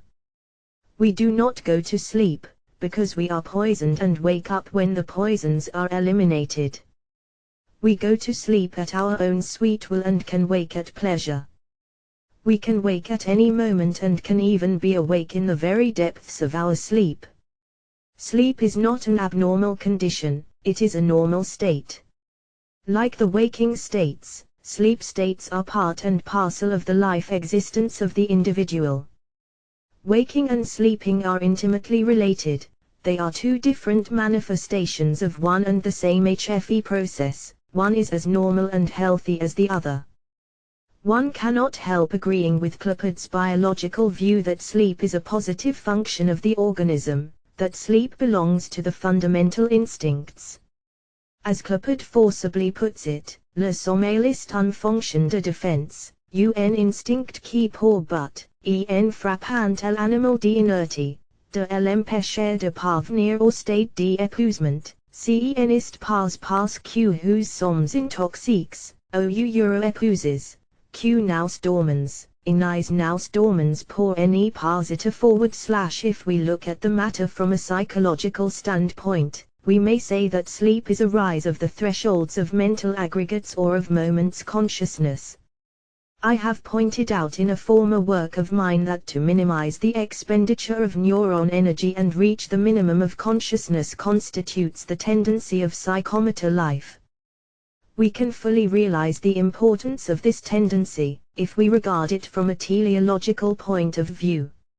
In the struggle for existence or in the economical system of competition of modern life, the saving of unnecessary expenditure, where only possible, is of the highest consequence. Organisms one multiple personality that can best effect such an economy of energy will be best fitted to survive. Those organisms that are enabled to reduce to its minimum the friction and loss of neuron energy have the advantage of possessing at their disposal a greater amount of energy to cope with new circumstances, with novel conditions, and react better and in a more favorable way when confronted with changes in their environment.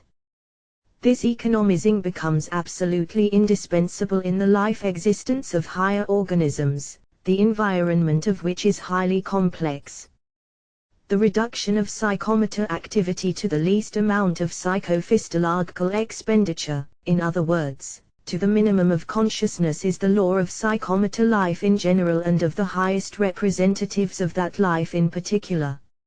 I have further pointed out in the same work that this economizing is by no means an endless process. There is a certain minimum of consciousness beyond which psychic states cannot pass.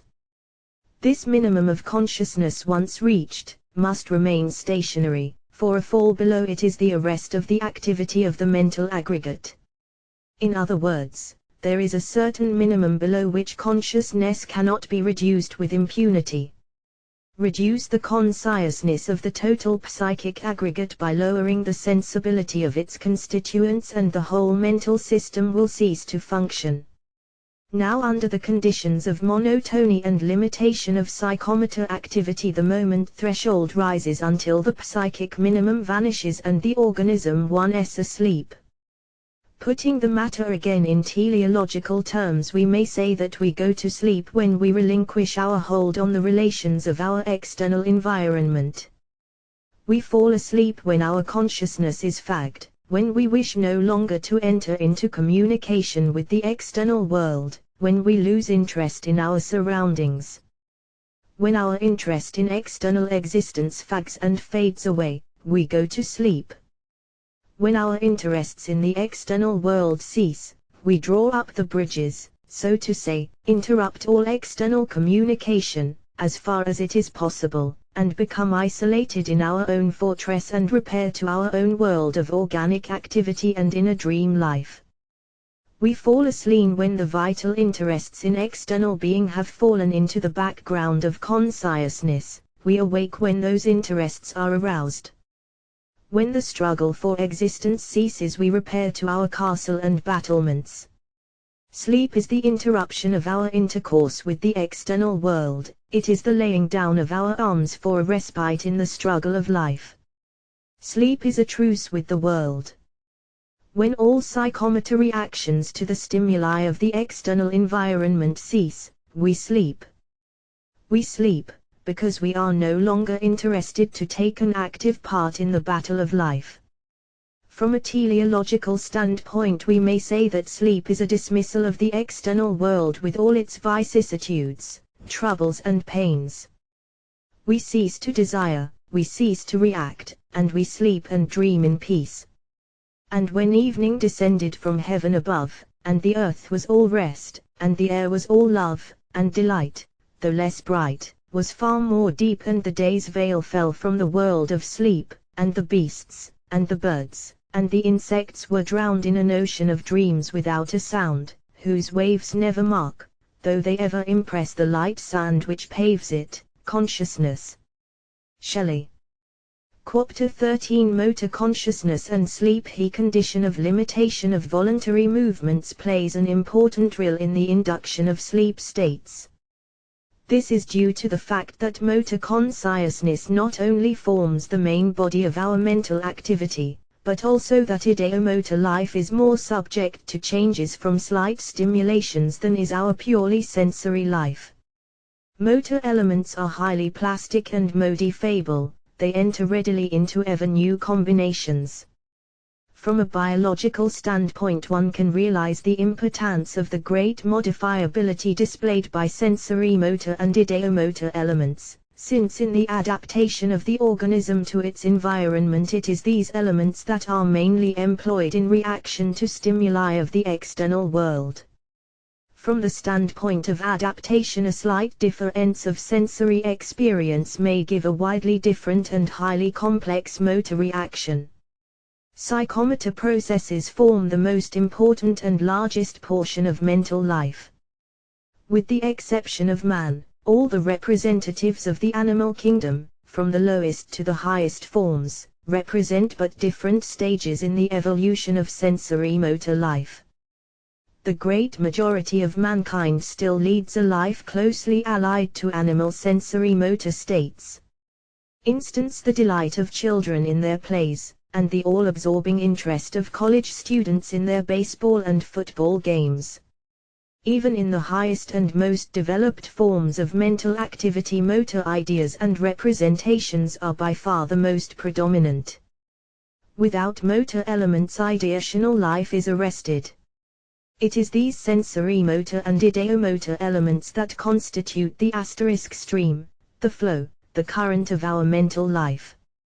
Motor elements enter freely and easily into combinations with all other elements of mental life. For this ease and high plasticity of ideomotor elements is specially well brought out in hypnosis. Sensory motor and ideomotor suggestions are taken before purely sensory suggestions.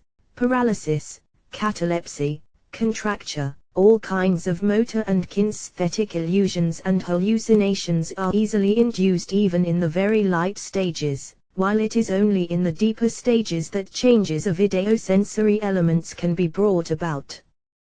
The induction of purely ideosensory illusions, hallucinations or delusions, positive and negative, can only be effected in the very deep stages of hypnosis. The freedom in forming new combinations and associations makes the suggestion of motor ideas and representations highly effective. Throughout the scale of animal life, from the lowest to the highest forms, intelligence is intimately related to the degree of development of the muscular system and to the delicacy of motor adjustments. Among the lower forms of life, the cephalopods are well equipped with powerful muscular arms capable of executing a great variety of vigorous movements.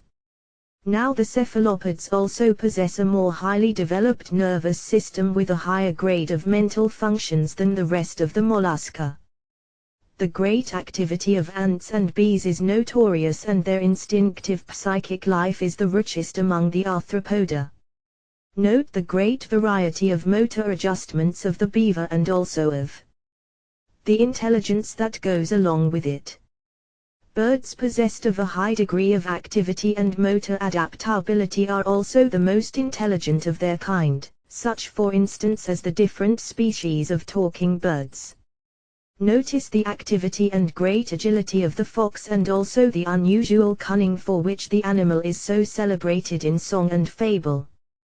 The suppleness of the dog, his quick reactions to stimulations, the resources of his motor adjustments and the great extent of his modifiability under changing conditions are all well known, and along with them goes a high degree of mental activity. Of all the mammals, the quadrumana are the most active, the most imitative, and with the exception of man, they are also the most intelligent. When we come to man, we cannot help admiring the high complexity and extreme delicacy of his motor adjustments. Most marvelous, however, is the human hand, that divine organ which gives shape and form to works of art, to all outward visible manifestations of civilization. The great artists and thinkers of antiquity held the human hand in great veneration. One of the great Greek philosophers did not even hesitate to declare that man's superiority over the brute was due to his hand. Finally, in the wonderfully delicate motor adjustments of speech we find clearly illustrated the intimate relation between motor and psychic activities. Experiments prove the same truth of the importance of motor elements in our mental life, If a series of syllables or numbers is given to memorize, after one reading, 5 out of 10 can be remembered, though with some difficulty. But if the syllables or numbers are written down at the same time, though not looked at during the writing, a far greater percentage such as 6 or 7 syllables can be remembered. If the motor elements in a train of ideas are suppressed, the order of the series becomes confused and even totally destroyed, showing that the motor ideas are important links in trains of association of ideas. Motor elements form the nucleus of consciousness. Biologically regarded, voluntary activity, will, is the power of the organism to adjust itself to the conditions of the external environment. In its last psychological analysis, voluntary activity, will, consists of ideomotor elements, of various modes of adaptations. Will, consisting of kinesthetic elements, constitutes the active subject of personality and individuality. If this be realized, then the vital importance of motor consciousness cannot be too highly overrated. Motor consciousness is at the very heart of personality. We are what we can accomplish. Extreme variability and adaptability of reactions to environment are the main characteristic traits of intelligence, will, personality. The readiness of psychomotor elements and groups to enter into ever new combinations gives rise to the formation of a great wealth of associations which help to make the labil psychomotor groups and systems easy of recall. In fact, it may be said that the ease of recall is proportionate to the mass of associated kinesthetic elements. The great modifiability and variability of systems of motor elements requisite in the adaptation of the organism to the varying conditions of life, to its environment, make the ever greater instability of motor elements an imperative necessity in the struggle for existence. Ormeing the predominant elements, both as to intensity and mass, of the most complex, relatively stable, though ceaselessly shifting groups and systems, constituting the highly developed organization of mental life. The motor elements, presentative and representative, are also the first to become involved in the process of dissociation. In the various forms of nervous and mental diseases, under different conditions of intoxication and auto-intoxication, in the traumas caused by shock, physical and psychic, the delicate movements of adjustment are the first to become affected, dissociations of systems of motor elements are first to occur. The instability of psychomotor elements may be brought in relation with the fact of the early affection of muscular and kinesthetic sensitivity and with the predominance of sensory motor over purely sensory symptoms, so frequently occurring in the course of nervous diseases. With this may be correlated the significant fact referred to by Mosso that all substances which slowly destroy the organism must produce phenomena analogous to those of curie, since the motor nerves have less vitality than the sensory. It may also be observed in passing that cellular kinoplasm with the kinocentrum, the centrosome and its achoplasmic structures, possibly the most primitive organoids of the cell, similarly manifest a high degree of variability and instability. Motor elements may be regarded as the labil constituents of consciousness. They become easily and frequently dissociated and dropped into the subconscious, but for that very reason they are also very easily reproduced or regenerated. In this respect, motor elements follow the general biological law of organic regeneration. Organs that are easily and frequently lost in the struggle for existence are also easily regenerated, as for instance, the legs and claws of crustacea or the tentacles of the starfish and the octopus. Dissociated systems of motor elements often become regenerated, and under pathological conditions, when synthesis is impossible, they may recur with great persistence, giving rise to the most uncontrollable types of insistent ideas and impulses and to various forms of so-called psychic epilepsy, especially of the motor type, closely mimicking typical organic epilepsy.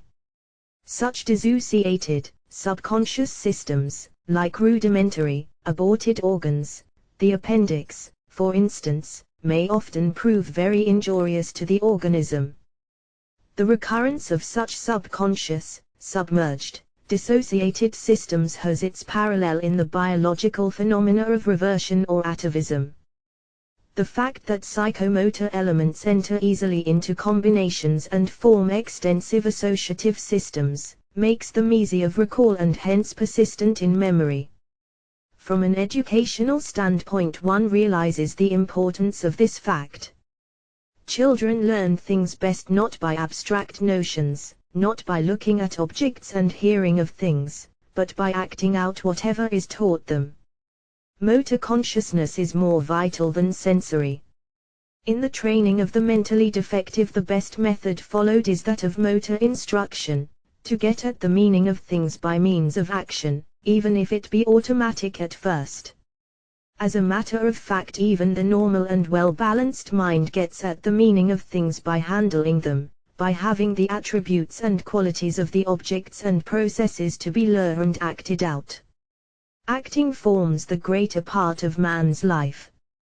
Forming as motor consciousness does the very heart of mental activity, we can well realize the paramount importance of the condition of limitation of voluntary movements. By limiting the motor activity of the organism, we impoverish its mental processes and lower the heartbeat of mental life. The active nucleus of psychomotor reactions becomes passive. The organism becomes disabled in its response to the stimulations of the external environment. The thresholds rise and the organism is no longer in relation with the external world. When motor activity with its concomitant motor consciousness becomes lowered, restricted, and fades away, the organism becomes necessarily passive and passes into sleep. Thus monotony and limitation of voluntary movements work in one direction. They tend to raise the thresholds of psychomotor reactions, they cooperate in the induction of sleep. These conditions are usually brought about naturally in the course of the daily or nightly life activity of the individual organism, or the conditions may be produced artificially. In both cases the result is the same, the organism falls asleep. In the life of higher animals the two cases may often combine. When the individual has fagged out his life interests in his active relations with his surroundings, when the stimuli have become monotonous to him and his activity with its correlative motor consciousness has become limited and lowered, he makes artificial arrangements for the intensification of the conditions of monotony and limitation of voluntary activity. He seeks for a dark nook, closes his eyes to exclude as much as possible all extraneous disturbing stimulations and tries to lie down quietly and comfortably, restricts his voluntary movements, breaks his connection with the external world and goes to sleep.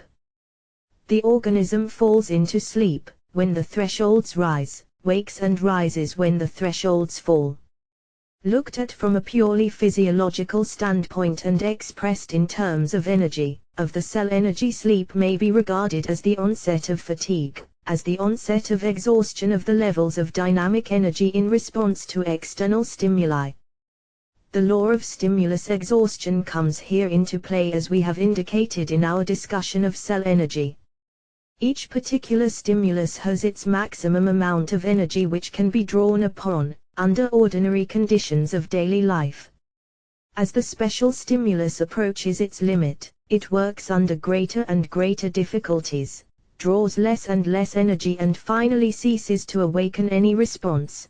The threshold is raised to its maximum and the organism, as far as that special stimulus is concerned, is no longer awake, the organism is asleep. In the course of its daily activity the same takes place in regard to most of the objects, to most or to all of the stimuli that constitute the external world of the organism. The stimuli of the external world have drawn all that was permitted to them on their bank accounts, so to say, and the account for the time being is closed. Nothing more is permitted to go out.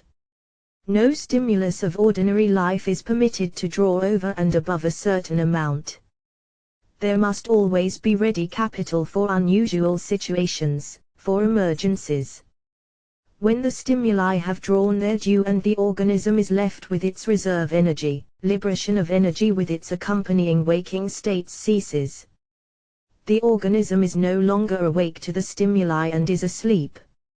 As in the waking states the catabolic processes predominate, so in sleep the reverse processes, the anabolic, take the upper hand.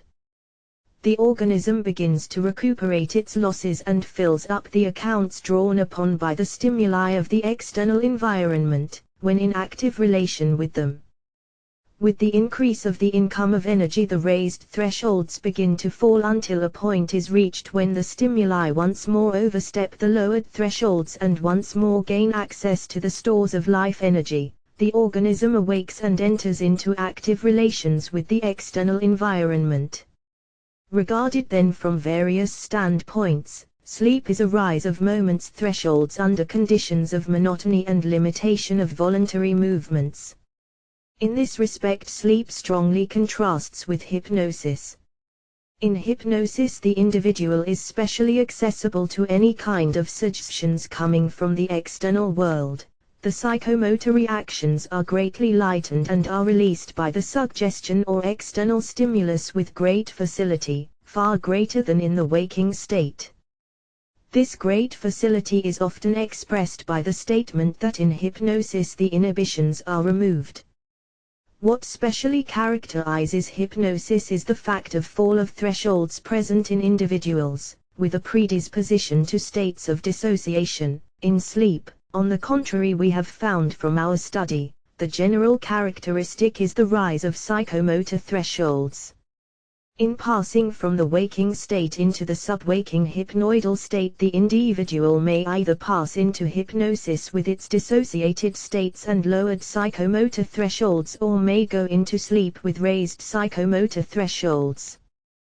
The process of redistribution of thresholds takes place in the intermediary, hypnoidal states. When the redistribution of thresholds in the hypnoidal states brings about a fall of thresholds due to predisposition to and further cultivation of dissectations, the result 1s hypnosis. When the redistribution in the hypnatal states brings about a rise of thresholds, the result is sleep. Biologically regarded, sleep is as much an instinct as hunger or sex. Phylogenetically and ontogenetically, the sleep states of higher animals are developed out of undifferentiated, intermediary, sub-waking, hypnoidal-like states found in the resting states of the lower representatives of animal life. The hypnoidal state is the primitive rest state out of which sleep arises. Briefly put, the hypnoidal state is the germ of sleep. Physiologically and psychologically regarded, sleep is an actively induced passive state in relation to the external environment. The psychophysiological systems have their thresholds raised in relation to external stimulations.